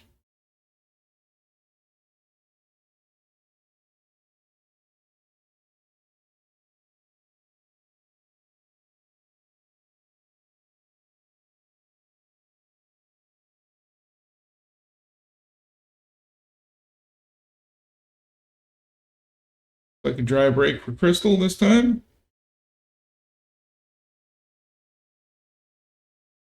While Bill's got an angle on the 1.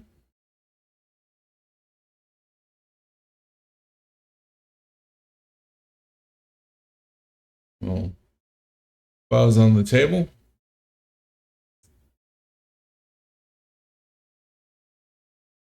Nice shot. Gets the 1 in, no problem. Fortunately, bumps the 6, so he does not have the best angle onto the 2.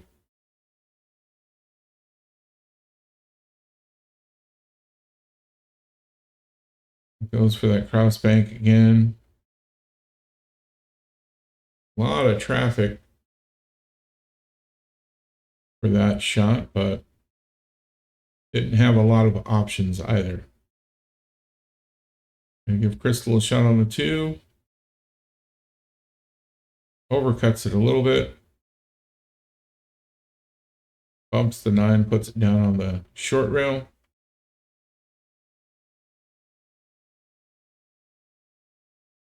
So it can go for the bank or for a really extreme cut. Goes for the bank. Manages to bump it into the 5. Cue ball travels quite a bit further than he really wanted it.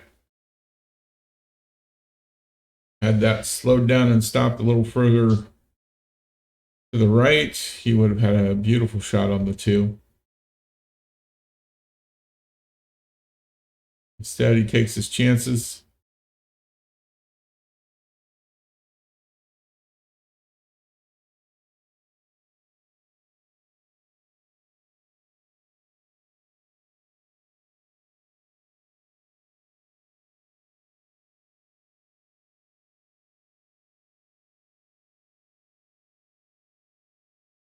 Not quite the right angle again.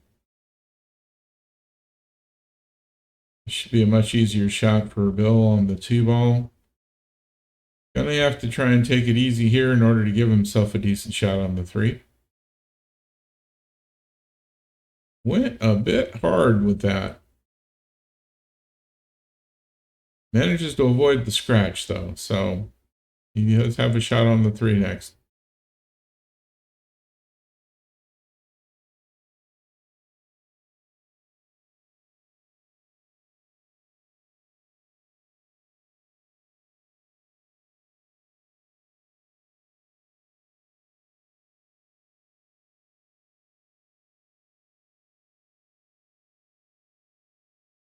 Doesn't make 3. Fortunately, leaves it lined up for Crystal.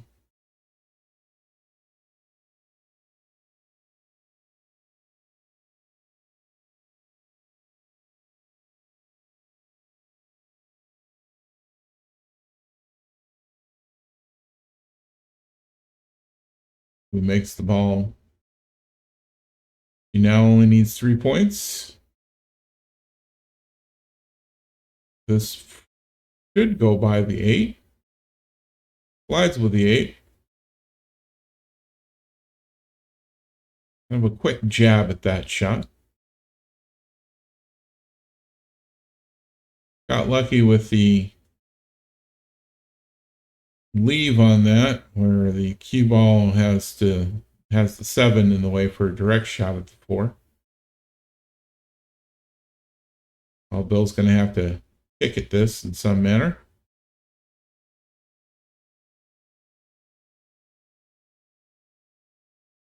And measure this angle out as he tries to get that 4 into that corner pocket.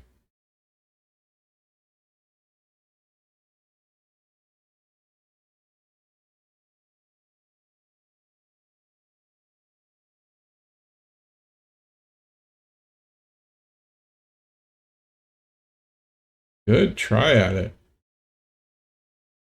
Not quite, but really close to getting that angle just right with that kick. A little bit further off the rail now.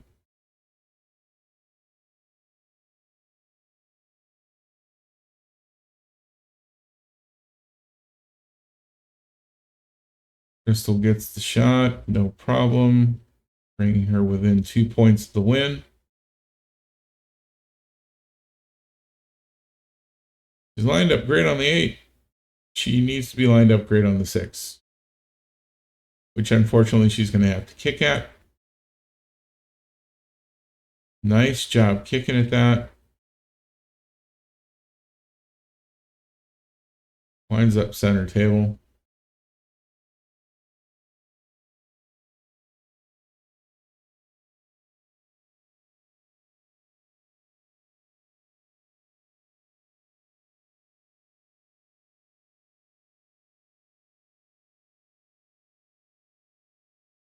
Bill goes and gets 2.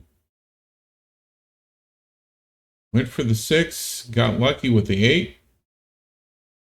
Long shot on the 7 at this point.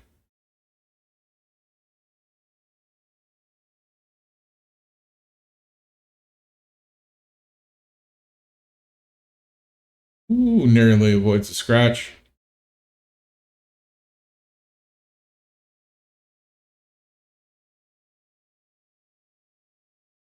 Jason's going to come and give a timeout.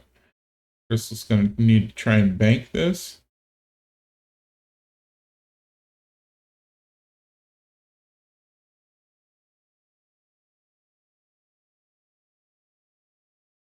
Nice attempt.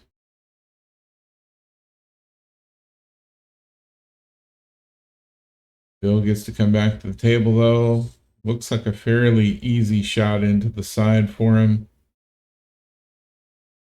which should give him good shape on the 9 ball into the corner.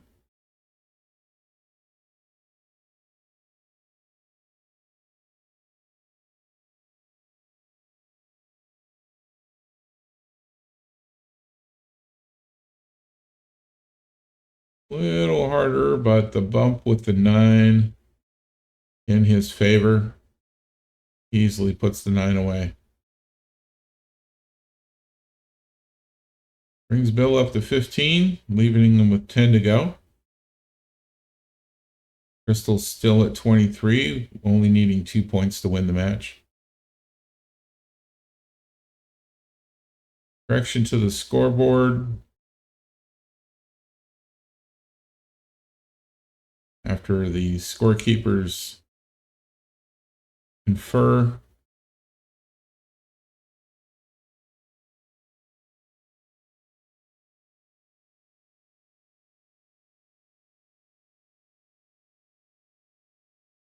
Dry break. We give Crystal a shot here.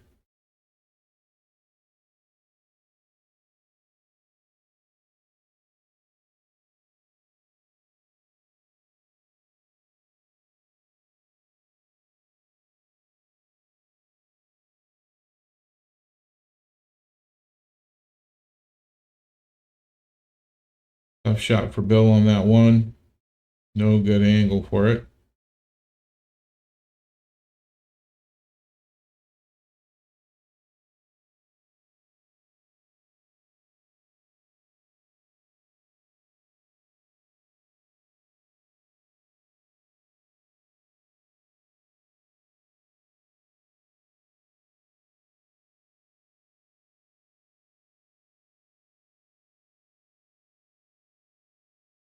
Couple of back and forths on the one ball without good angles. We're going to continue that with this one. Where Crystal's going to have to try and kick at this. Looks like Jason's going to come up and give her a timeout, try and get her a good shot.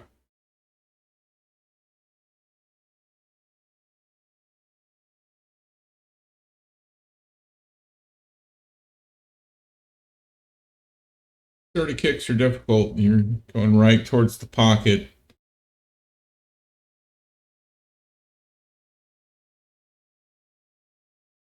Another correction on the scoreboard.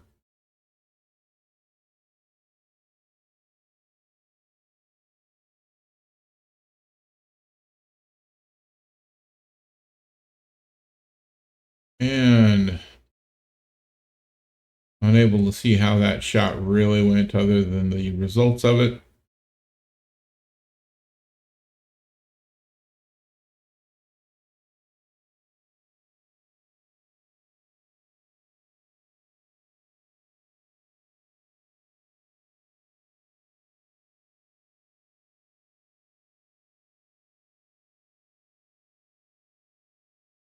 Well, Bill gets to the one ball in.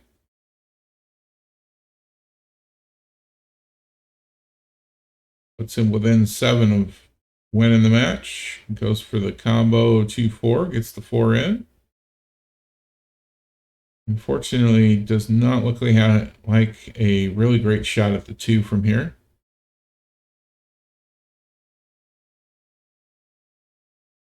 Bumps the 8 with the 2. Brings Crystal back to the table. We're now 23-19. Bill needing 6, Crystal needing 2.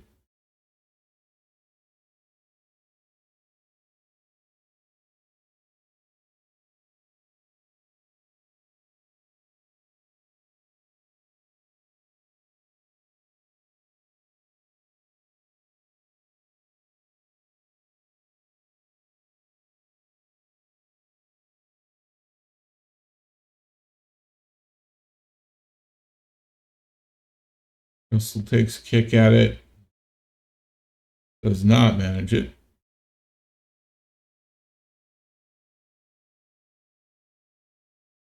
Ball in hand to Wild Bill. He needs to try and do something with that 2 ball, which will give him a shot on the 3.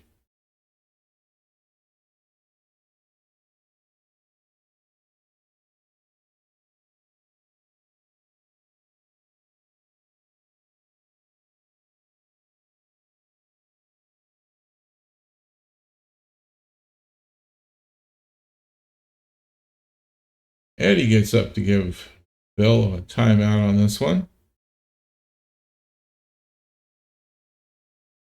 Let's give him a little bit more angle so that the ball comes out instead of a straight shot.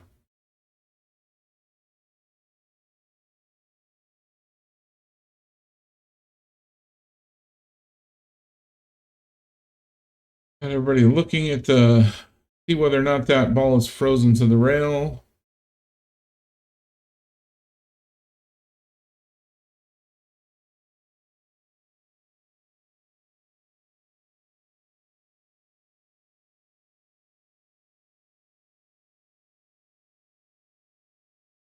Looks like he took a save. Everybody's once again looking to see whether or not this is a frozen ball.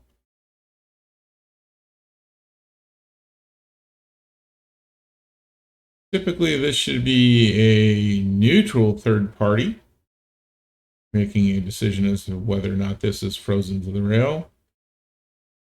And finally, we bring in a neutral third party.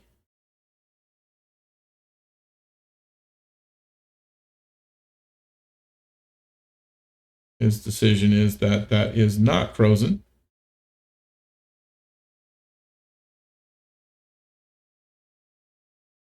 Taking a picture for verification. Just because you can zoom in and get a real close look to notice that that is not frozen.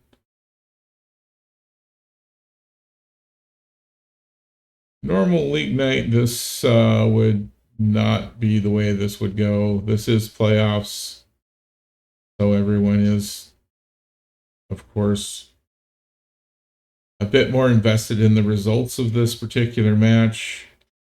Once again, saying not frozen.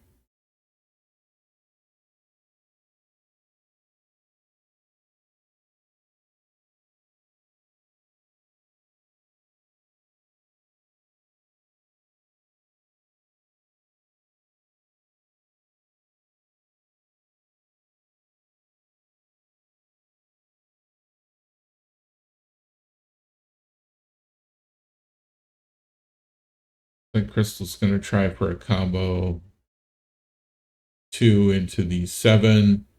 7 goes into the pocket. 3 nearly goes into the pocket as well, which would have given her the win. But at this point, she now has to try and get at the 2.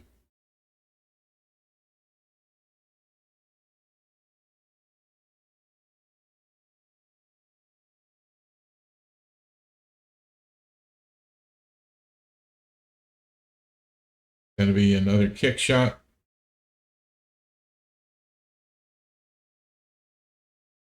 Jason with a timeout. Trying to give her the correct angle to get this.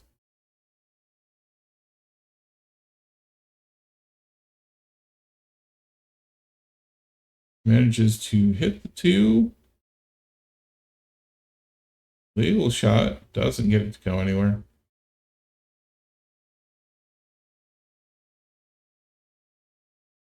Bill shoots for the 2.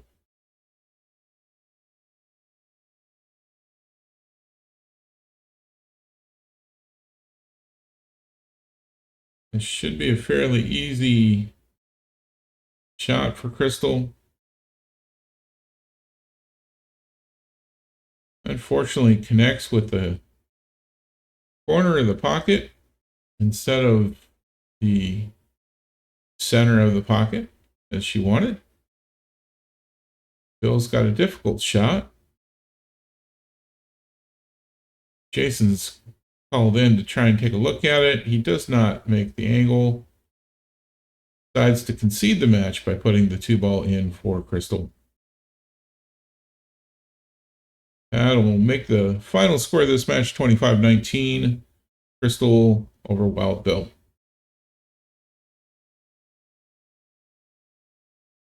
Start of our next match, we've got Jason, skill level 9 from Bolts and Holes against Sparky, skill level 8 from the Gladiators. The Gladiators have a match score currently of 22. Bolts and Holes have a match score of 38. Jason's got a race to 75. Sparky's got a race to 65. This should be a pretty good matchup.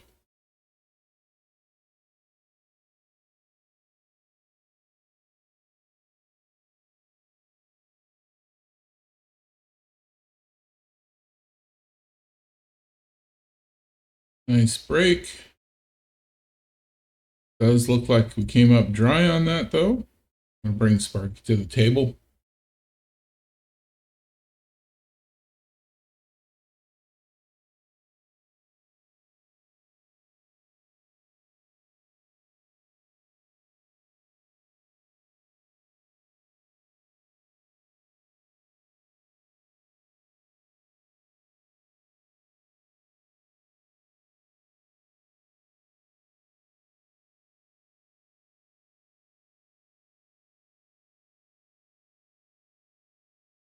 Jason manages to get a ball in on that, but park the one ball behind the 9. Going to make a hard shot for him to make.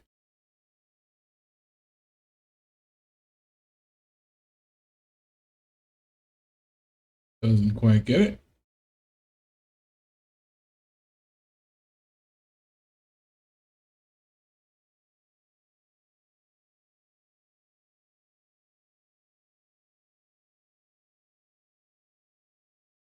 Sparky gets the 1. And then goes for the quick 9 ball.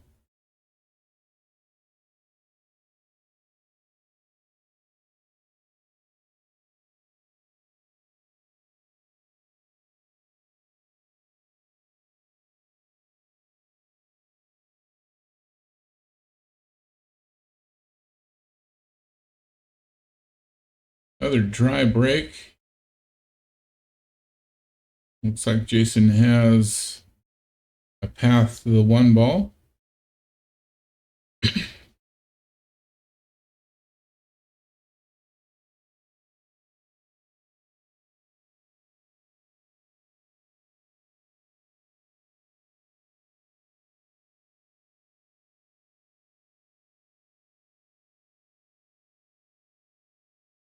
Goes for a 1-6-9 combo.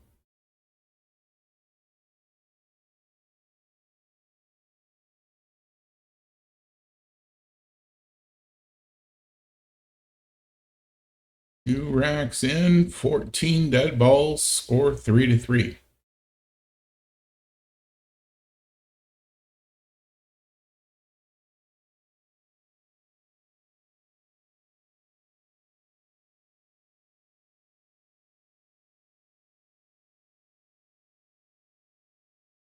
Got a few more dead balls on that one, as well as a scratch.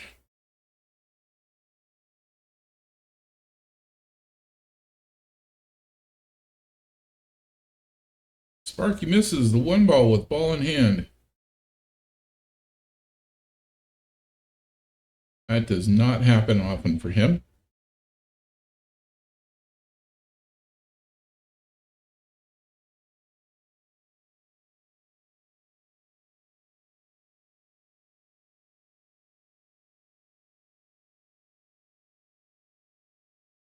Jason gets the 1 ball.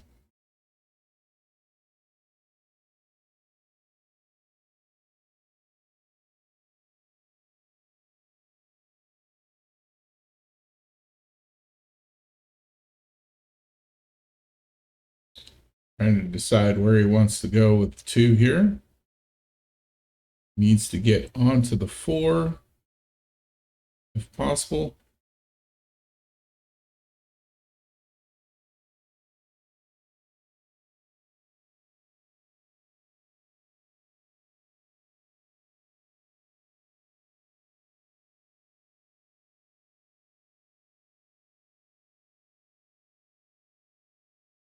That's the 4 into the side. Has shape, or cuts the 2 into the side. Has shape on the 4. Makes the 4.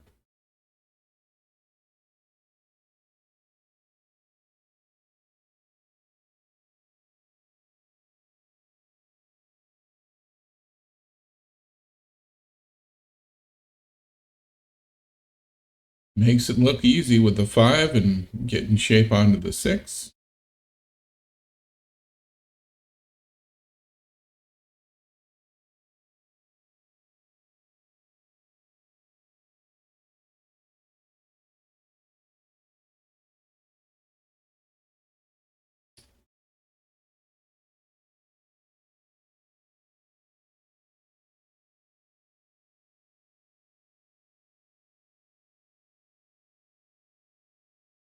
Just knocking them down.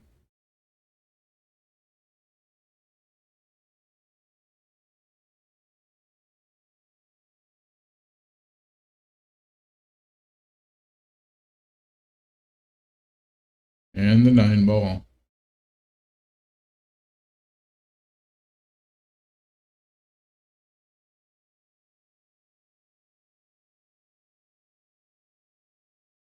Scores 12-3.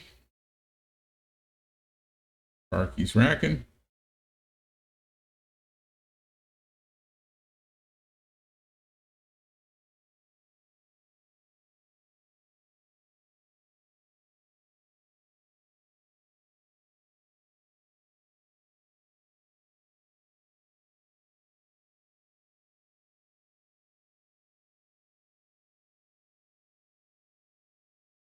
Right. 2 in on the break. Got shape on the 2 ball.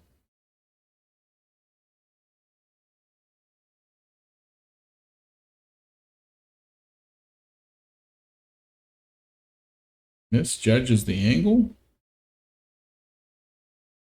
giving Sparky a chance to work on catching up here.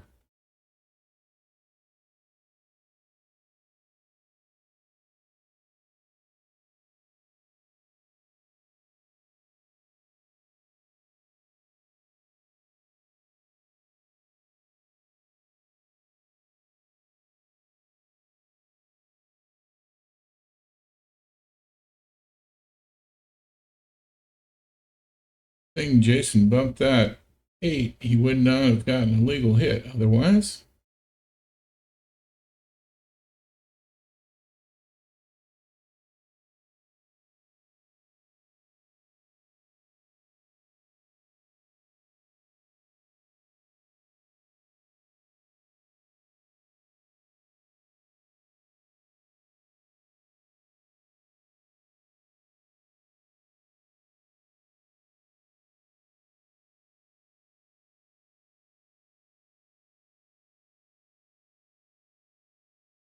Sparky gets the 2 ball in finally, manages to get up and get shape on the 4.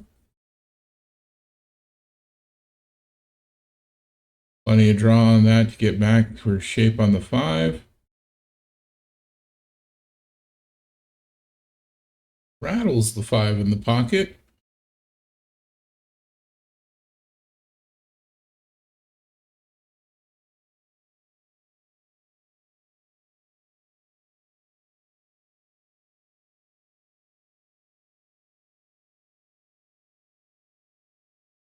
Jason picks up the 5.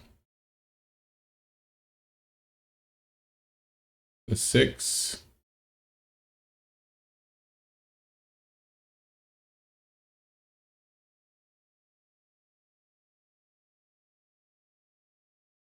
It's the 7.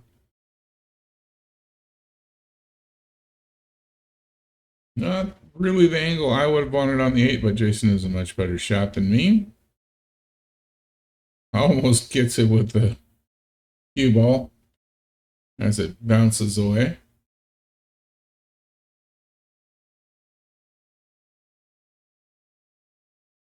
Sparky puts in the 8. It's good shape on the 9.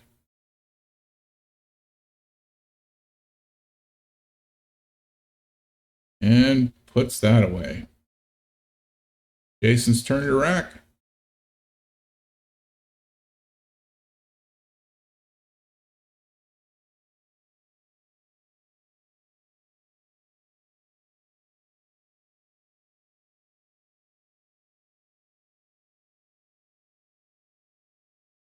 Another 2 balls in on the break.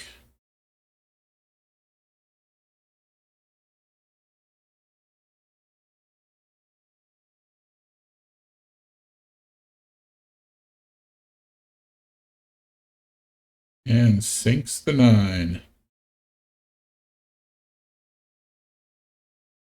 Another 6 dead.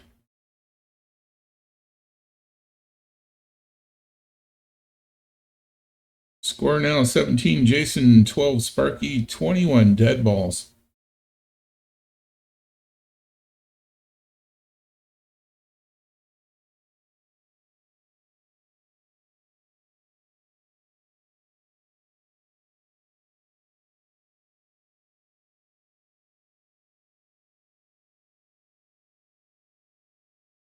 Dry break. Jason gets a chance to get back to the table. Not looking like he's got a great shot on that one here, but does his best with it.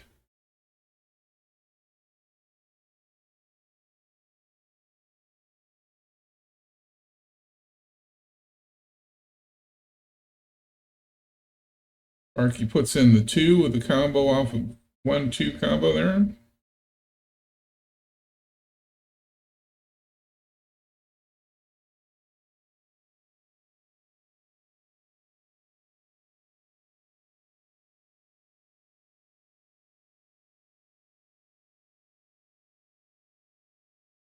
Gonna force Jason to do a kick.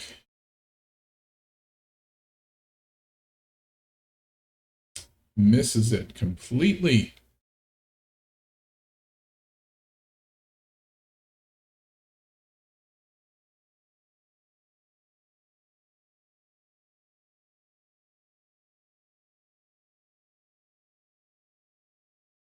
Sparky puts in the 1 with a little bit of follow so he can get shape on the 3.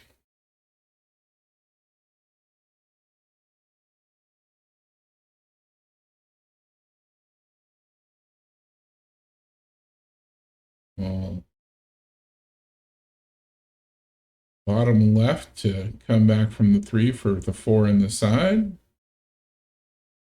Once again with follow to get down for the 5. Not exactly the position I'm sure he was hoping for, but got himself a legal hit on the 5, if not an easy one to put in.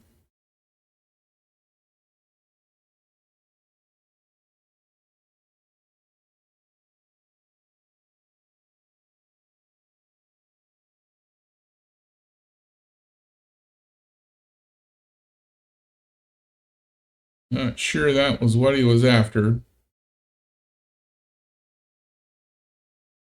I have a feeling he wanted the 5 to go a little further than that.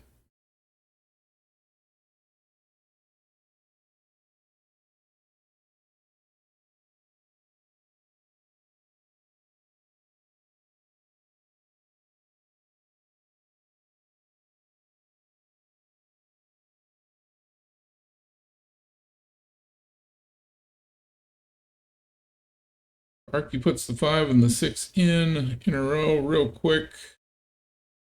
A little bit out of position on the 7. Oh, and scratches on it.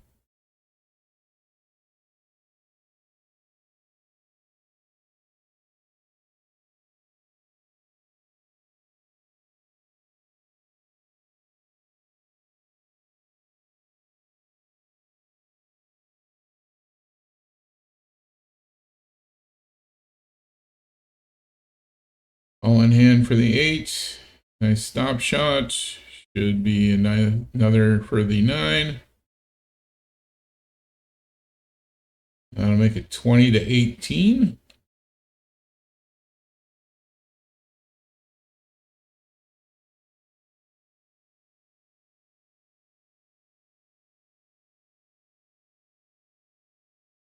Three goes in off the snap.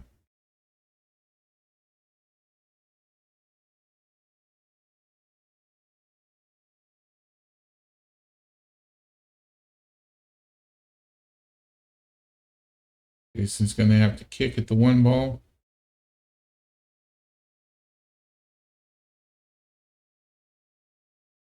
Misses. Ball in hand to Sparky.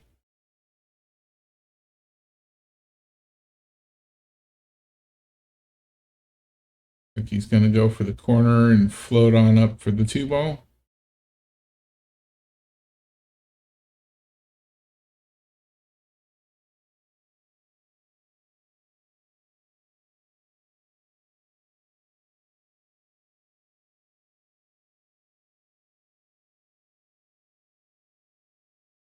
Nice shot.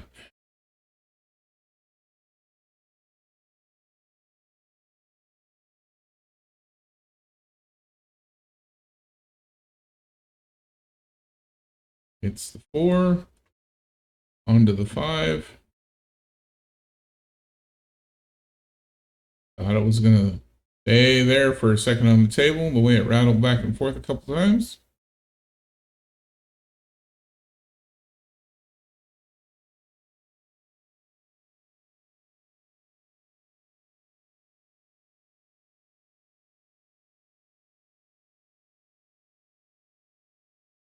Sparky does put a lot of body language into his shots. If you ever get a chance to watch one of his matches, he does a lot of body English.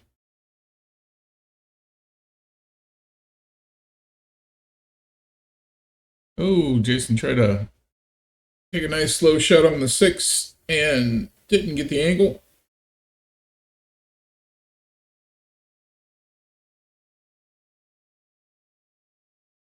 Sparky manages to cut it up there, though. Gets shape on the 7, which should put him at the 8 pretty easily.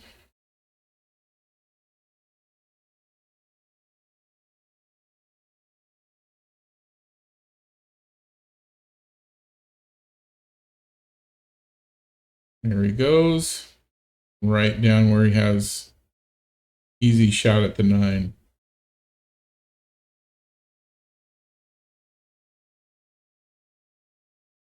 Score is now 21 for Jason, 27 for Sparky.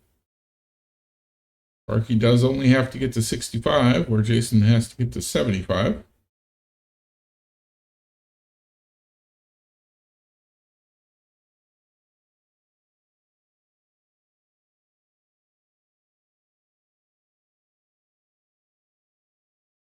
Another dry break.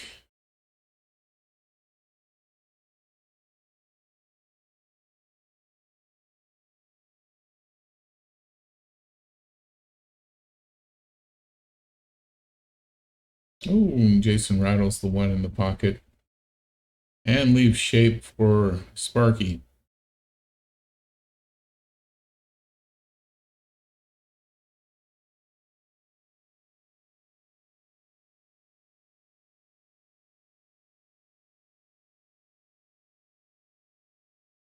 Ooh, Sparky rattles the 2 in the pocket.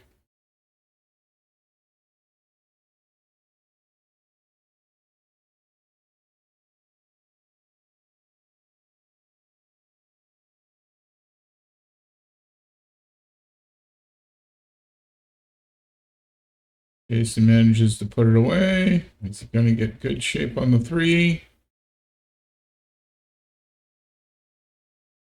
Got a good angle on it.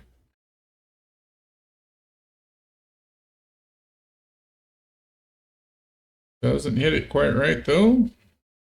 Leaves it center table from the rail.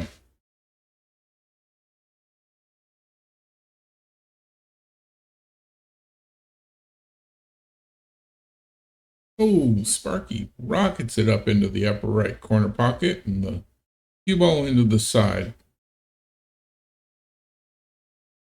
Add another dead ball to our total. Jason's going to take a shot at the 4. Try and get onto the 5. No problem.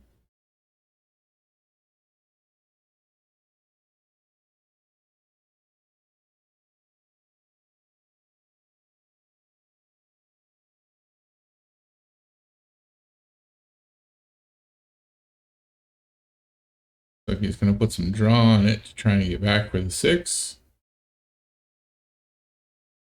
Bumps into the 9 on the way back.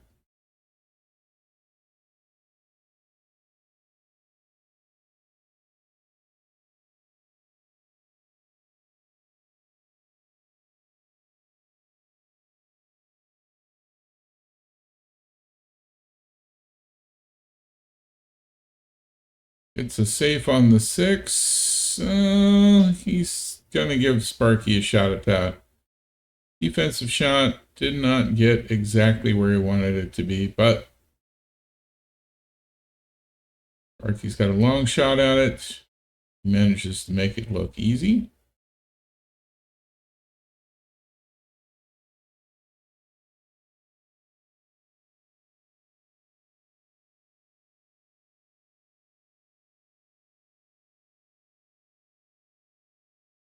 Goes for the 7 in the side and gets the Q in the upper right corner.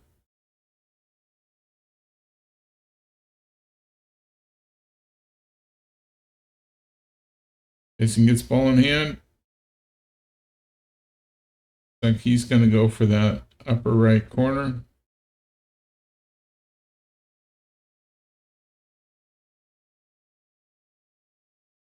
Manages to sink that. Got shape on the 8 in the side here. And gently rolls down for the 9, shooting at the upper left corner.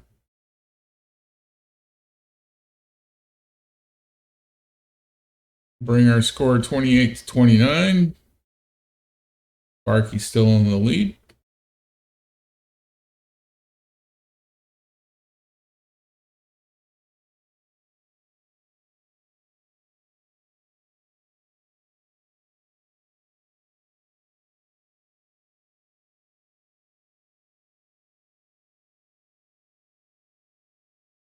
Like Jason gets one in on the break.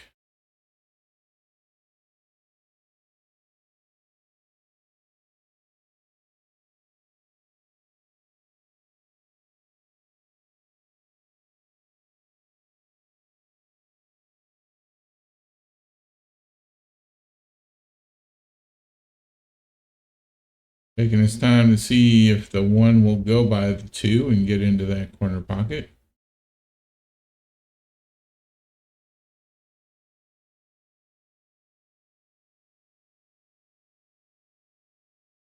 Didn't quite have the angle on it.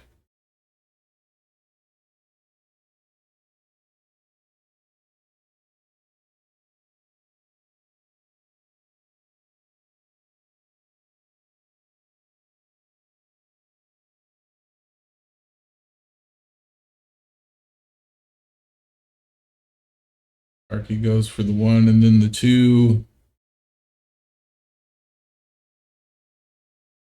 Gets out of position a little bit on the 3. Manages a legal hit on it with a kick. Does not manage to put anything else in. Well, no, he did.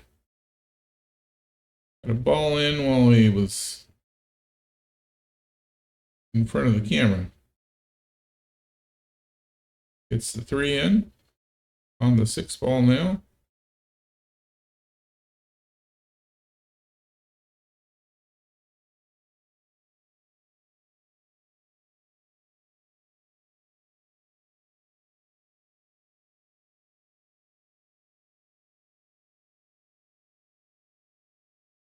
Not sure if he expected that to actually put anything anywhere, if they're just looking for some luck.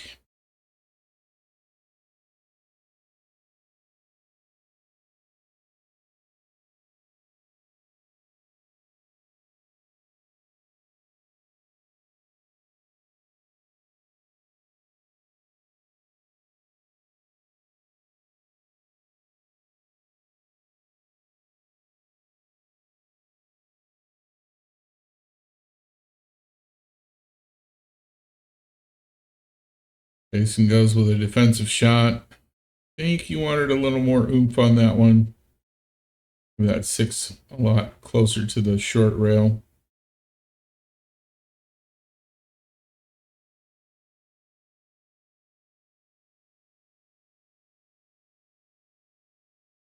We fired off on that pretty quickly.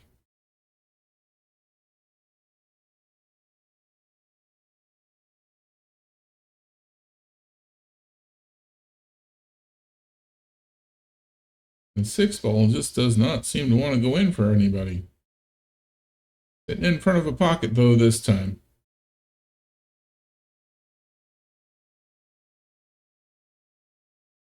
There he goes. Sparky unfortunately rolls right up behind the 9.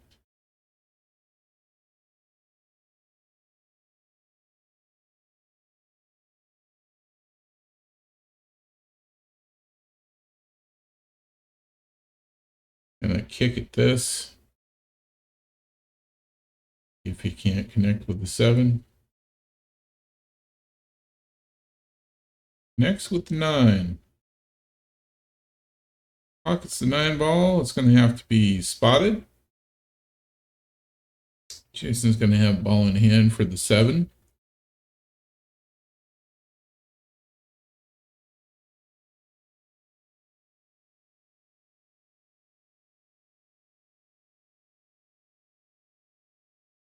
Comes back from that with a good shape on the 8.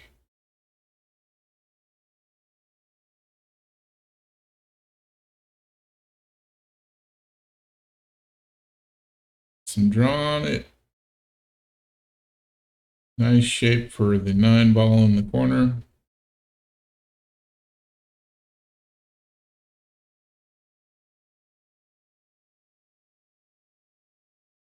Bring our score 33 to 34. 23 dead balls. Sparky is now at over the halfway mark to his goal of 65.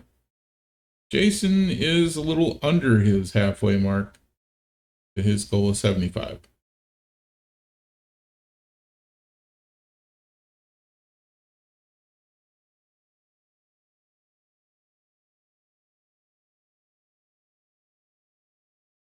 Oh, scratch on the break. Nothing else went in though, so no dead balls off of that.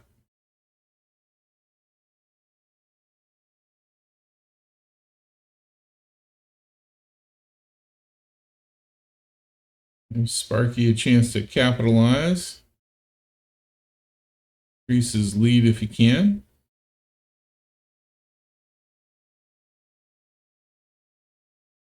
It's the 1 and the 2, and right down for shape on the 3 with an angle that should bring him back up table for the 4.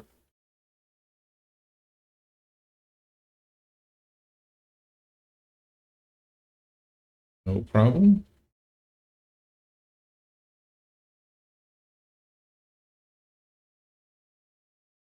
Oh, rattles in the pocket. And beautiful shape on the 5.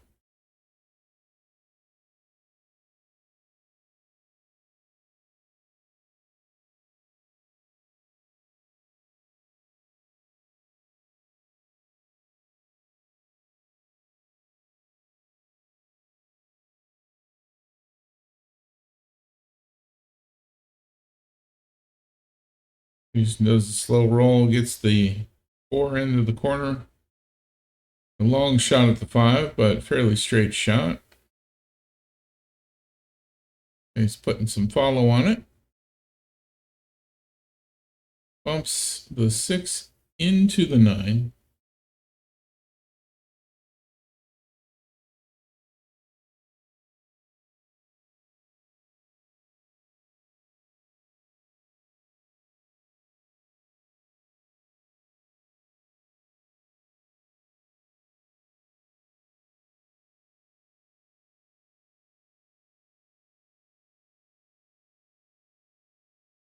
Goes for a safe. Partial cover by the 9, but I think Sparky's got more than enough that he can hit that ball and make an attempt to put it somewhere. Oh, almost gets it into the side pocket.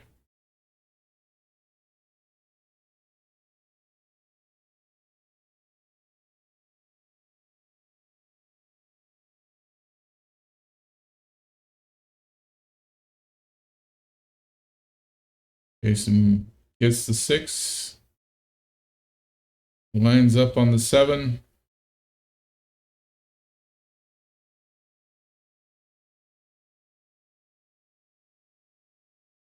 There he goes. Shape on the 8, which should bring him down table for shape on the 9.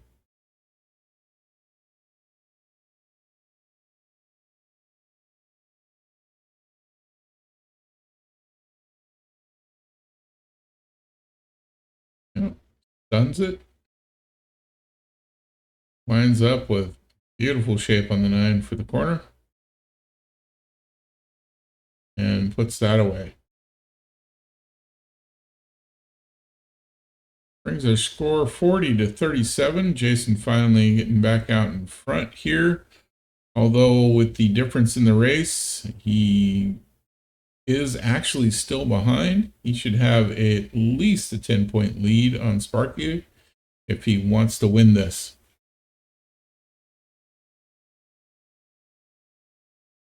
Not sure why Javi placed the cue ball for Jason. Javi, is that a service you're offering these days? If so, let me know, and how much?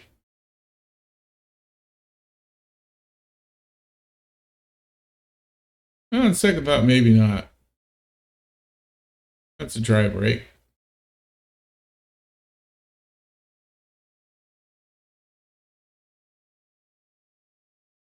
Sparky takes a defensive shot and scratches, unfortunately.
Jason looking like he's got shape on the 3 for this one. Needs to get around for shape on the 4 after. Stun shot. Puts the 7 in as well.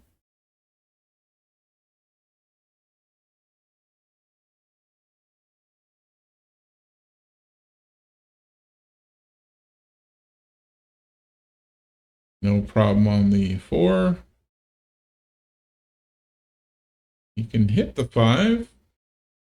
Is up against the rail there next to the side pocket. Interested to see what he does for this one.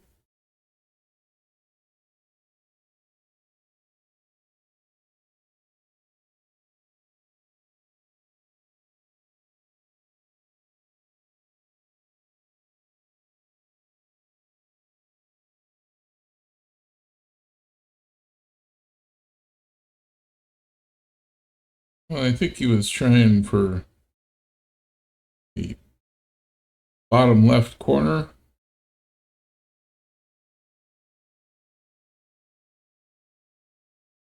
And give Sparky an awkward shot over top of the 9 ball to try and put the 5 in. No good.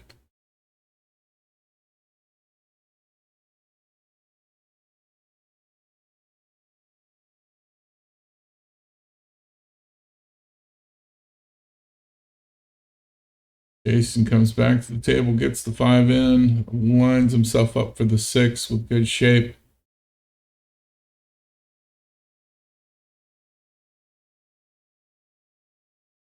No problem on the 6. Another good shape on the 8.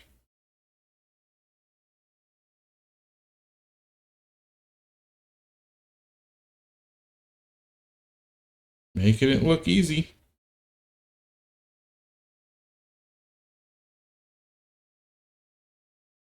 And the 9 ball goes down. Jason back out in front, 50-37. Finally got his more than 10-point lead on this to get rid of that gap.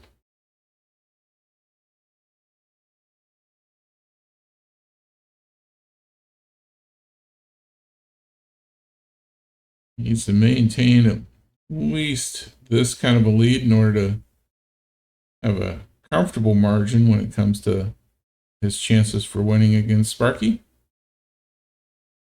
Dry break.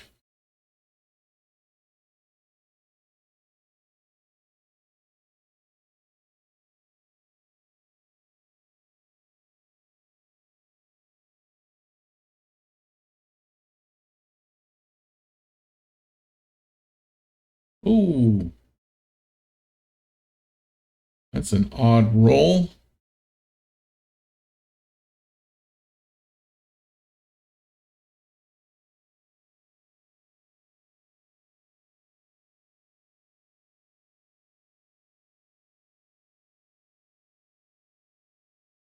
Oh, and a scratch. Jason trying to rub something off of the cue ball there. I think he thinks it needs a cleaning. Sparky ball in hand, gets the 2 easily, lines himself up for 3. Off slightly on the 3.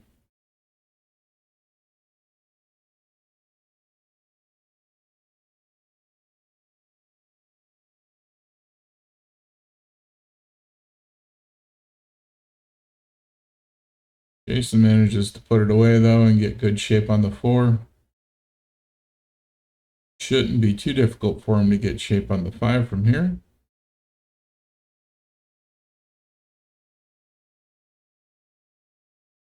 Well, not the angle I would want, but then I'm not as good a shot as Jason.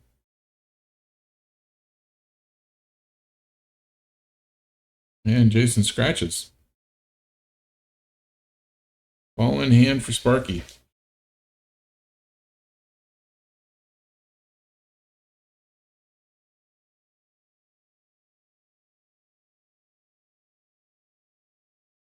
Hits the 5 with some draw to come back for the 6.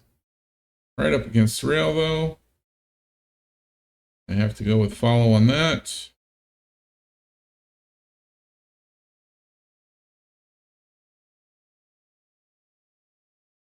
Off the rail first for the 7. Near scratch, but not quite.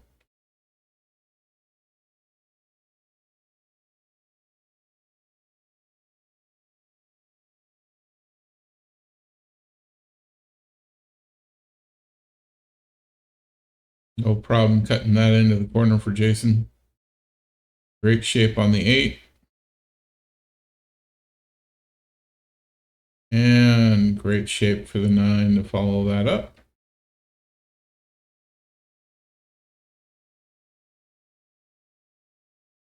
Nine goes in.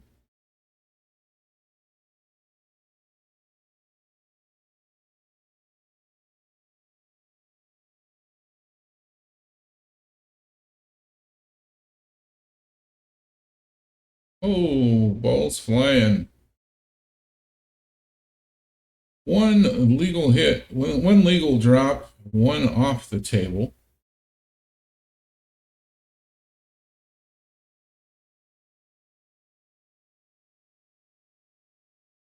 Termination here is that the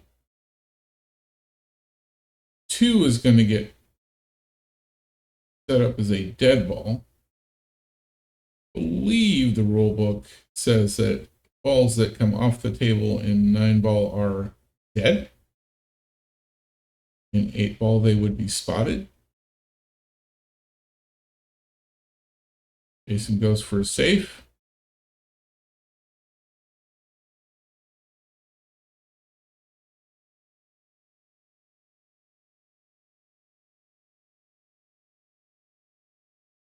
Sparky lines himself up for a kick shot at the 1. And connects.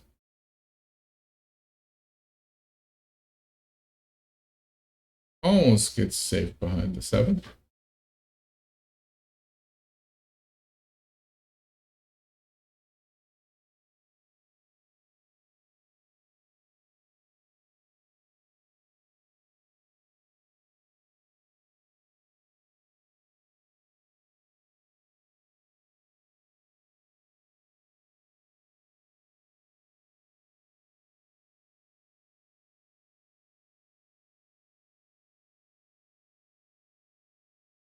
Okay. Got the one in. Jason's calling a foul on himself for colliding with the 7. Looks like. Oh, we'll go ahead and take another shot.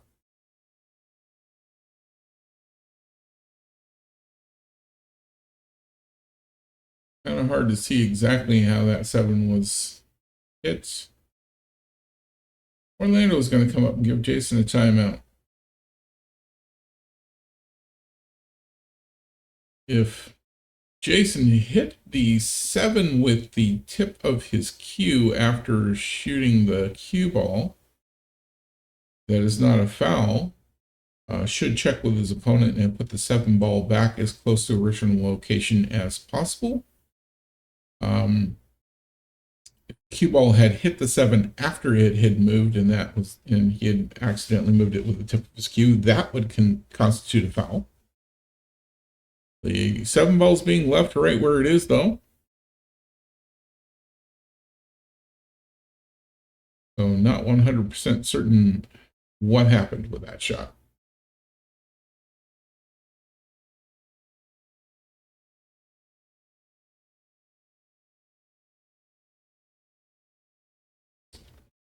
Makes the 2 down in the corner.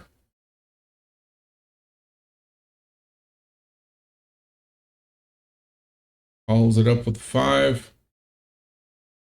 Gets shape on the 6 off of it. Looks like he might be lining himself up for the 7-9 combo.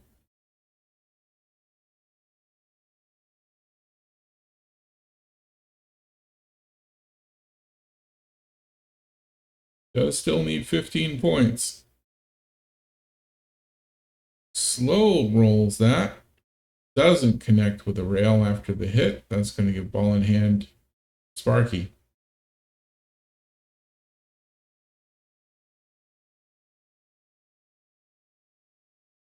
Sparky puts the 7 in easy.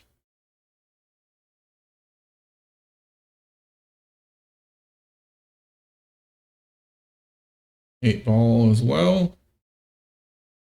Got good shape for the 9. No problem.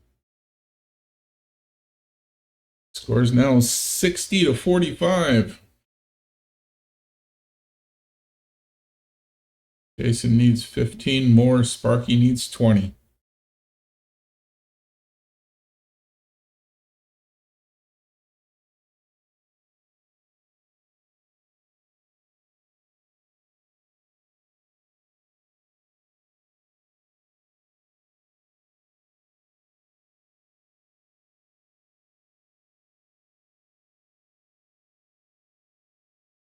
After conferring with the scorekeepers, we got a little bit of a correction on the scoreboard, 61-44 instead of 60-45. Sparky gets the 8 in on the break. And one other ball. Let's see. Looks like the 3.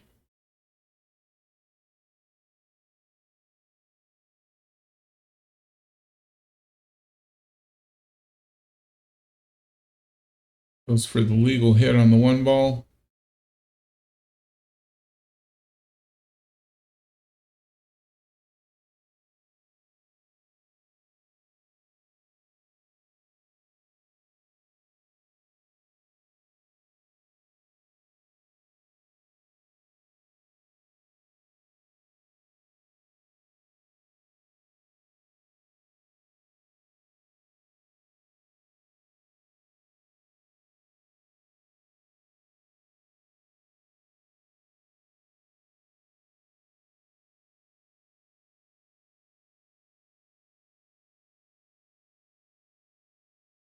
Not sure if that was an attempt at a safety or not. No problem at all for Sparky to hit the 1 ball here.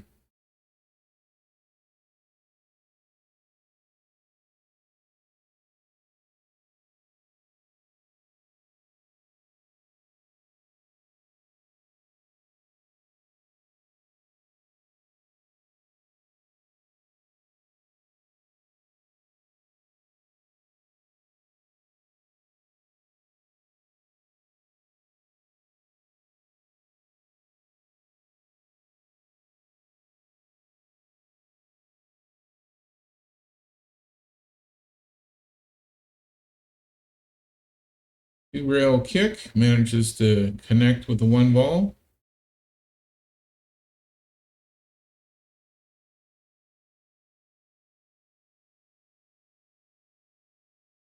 Sparky gets it into the side pocket and gets himself shape on the two ball.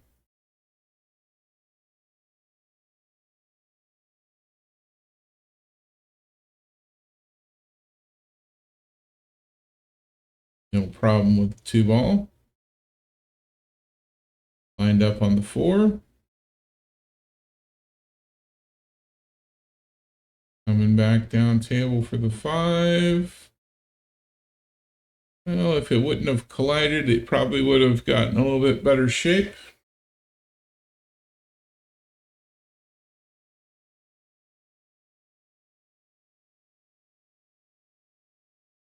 Sparky attempts to bank it into the side. Doesn't quite make it.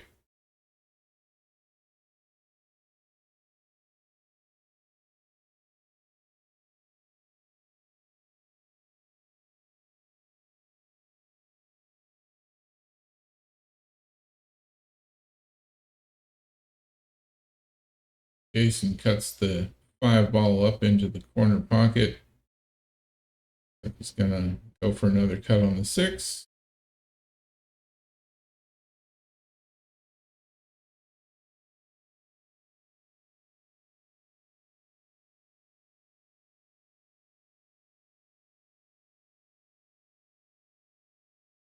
Nice shot on the 7. Brings him around for shape on the 9 into the corner.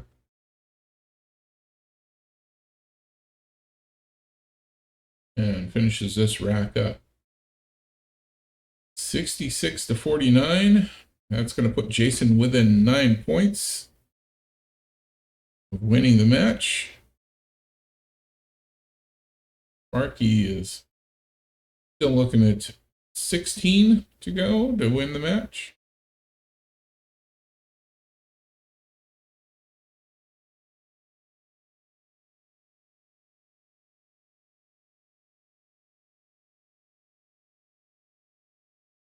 Looks like a dry break.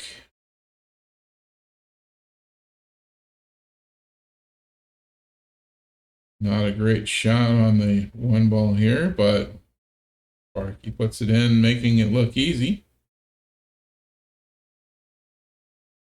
Nice bank shot.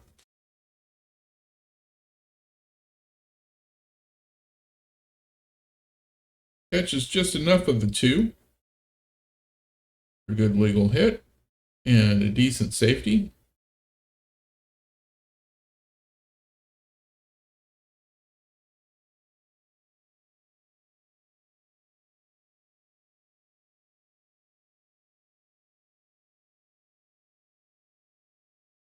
Oh, unexpected. Went for one corner, got the other.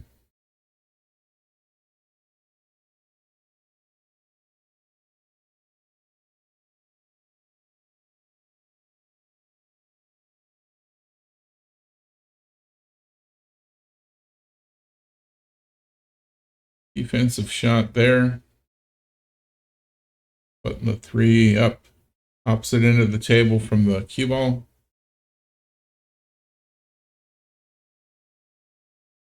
Sparky tries to line himself up with an angle.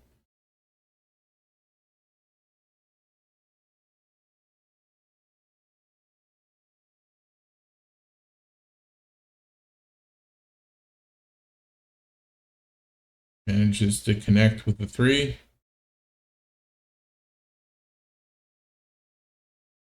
Can't quite tell whether or not Jason's going to be able to get past the 4 and get on the 3 there. Looks like he feels it's a doable shot. Doesn't have an angle in order to get the 3 in, but it's a good defensive shot and gets himself behind the 8 ball. Forcing Sparky to take another kick at it.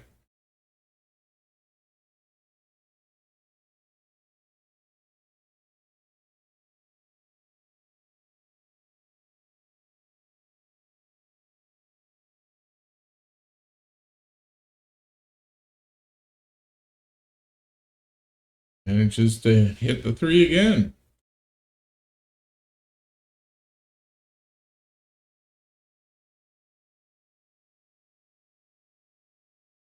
This time Jason's got a pretty clear shot on the 3 for the side pocket.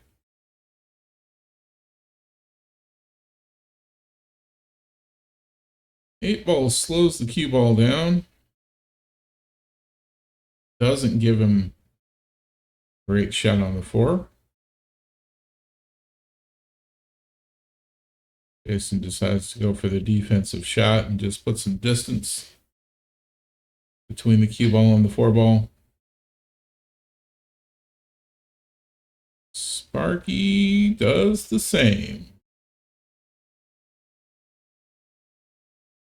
Just opting to get some distance and make it a longer, harder shot.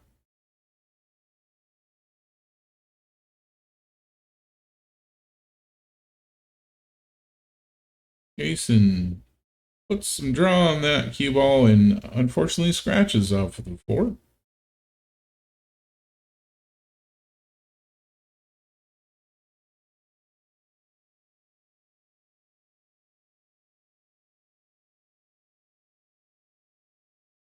All in hand, Sparky gets the 5.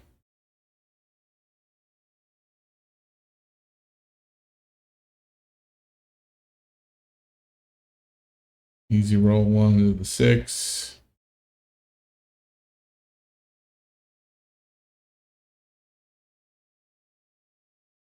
Seven ball into the side, no problem.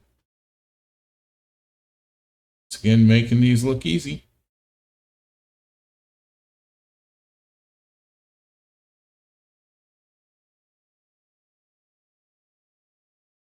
Eight ball.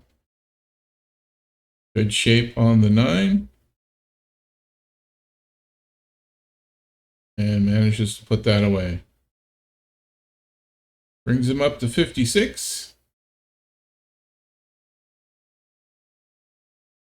Putting him 9 points away from victory.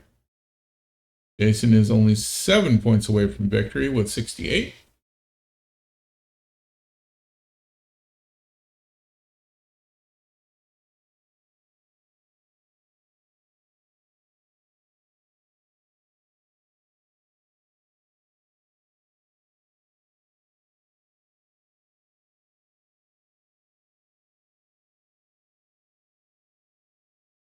Sparky puts one in right off the break.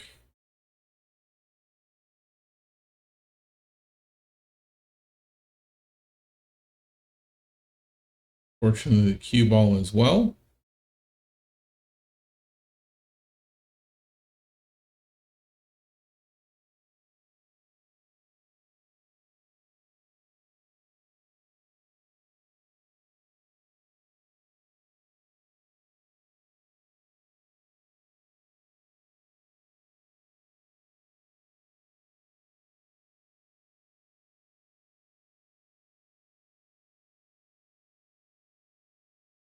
I don't know if this 3 goes by the 5 for the side pocket.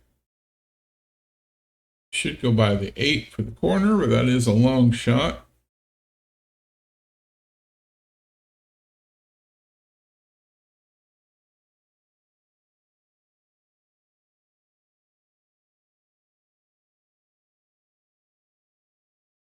We get a timeout from Orlando.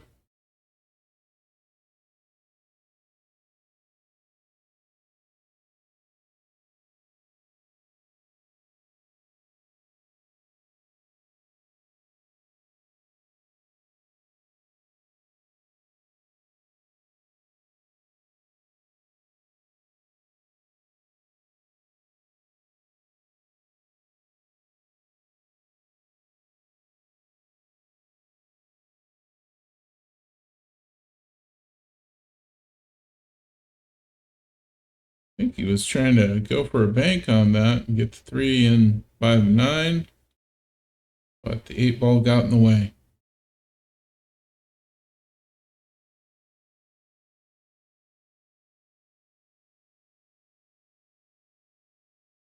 Sparky takes his shot at getting the 9 ball.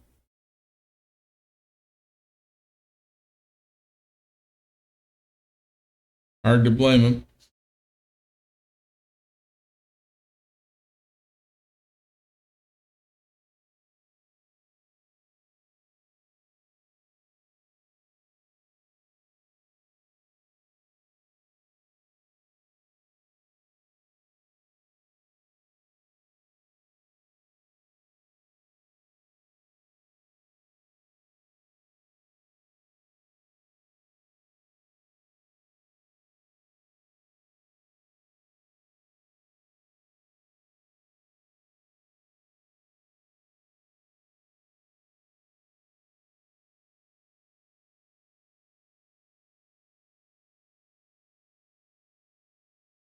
Goes for the legal hit. And fortunately gives Sparky another chance to do that combination. 3 to the 9, especially with the 9 sitting in the pocket the way it is.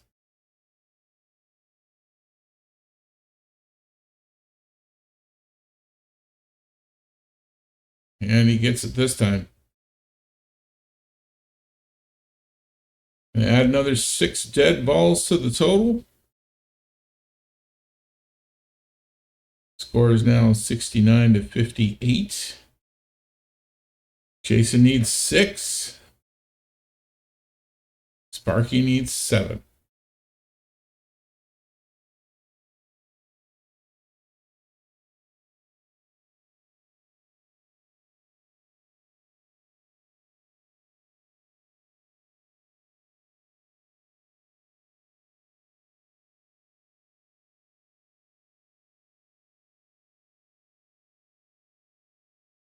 Two in off of the break.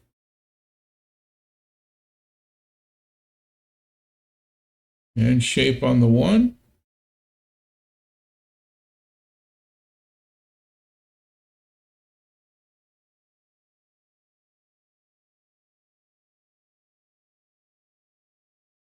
Four to go for Sparky. 3 to go.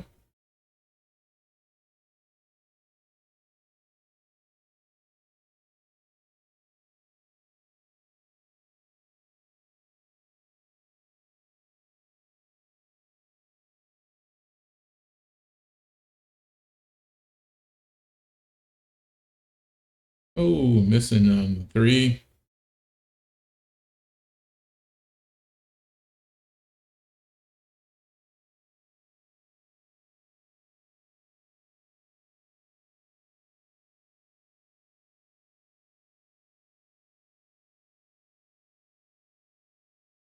Jason needs everything left on the table.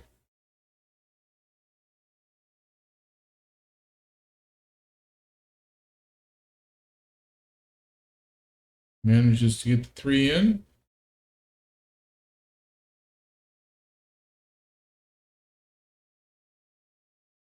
And the 4. Bumps the 8 out of the way for shape on the 5.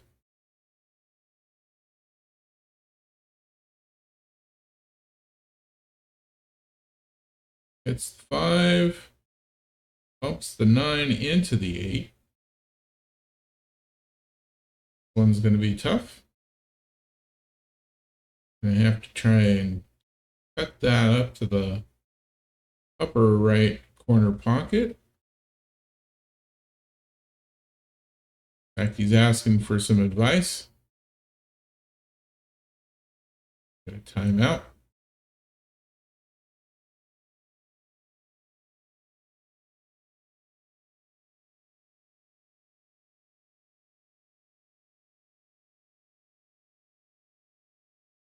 Manages to put the 8 ball away. A shape on the 9.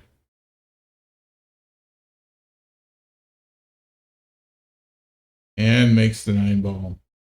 That's going to finish up that match.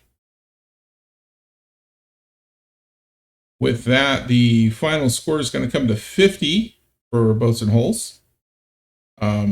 They have made 3 out of the 5 matches, so having made it to 50 and essentially setting things up so the Gladiators would have to win the last rack 20-0 in order to tie But then the tiebreaker would be based on the number of matches won, which would still give Boats and Holes the win.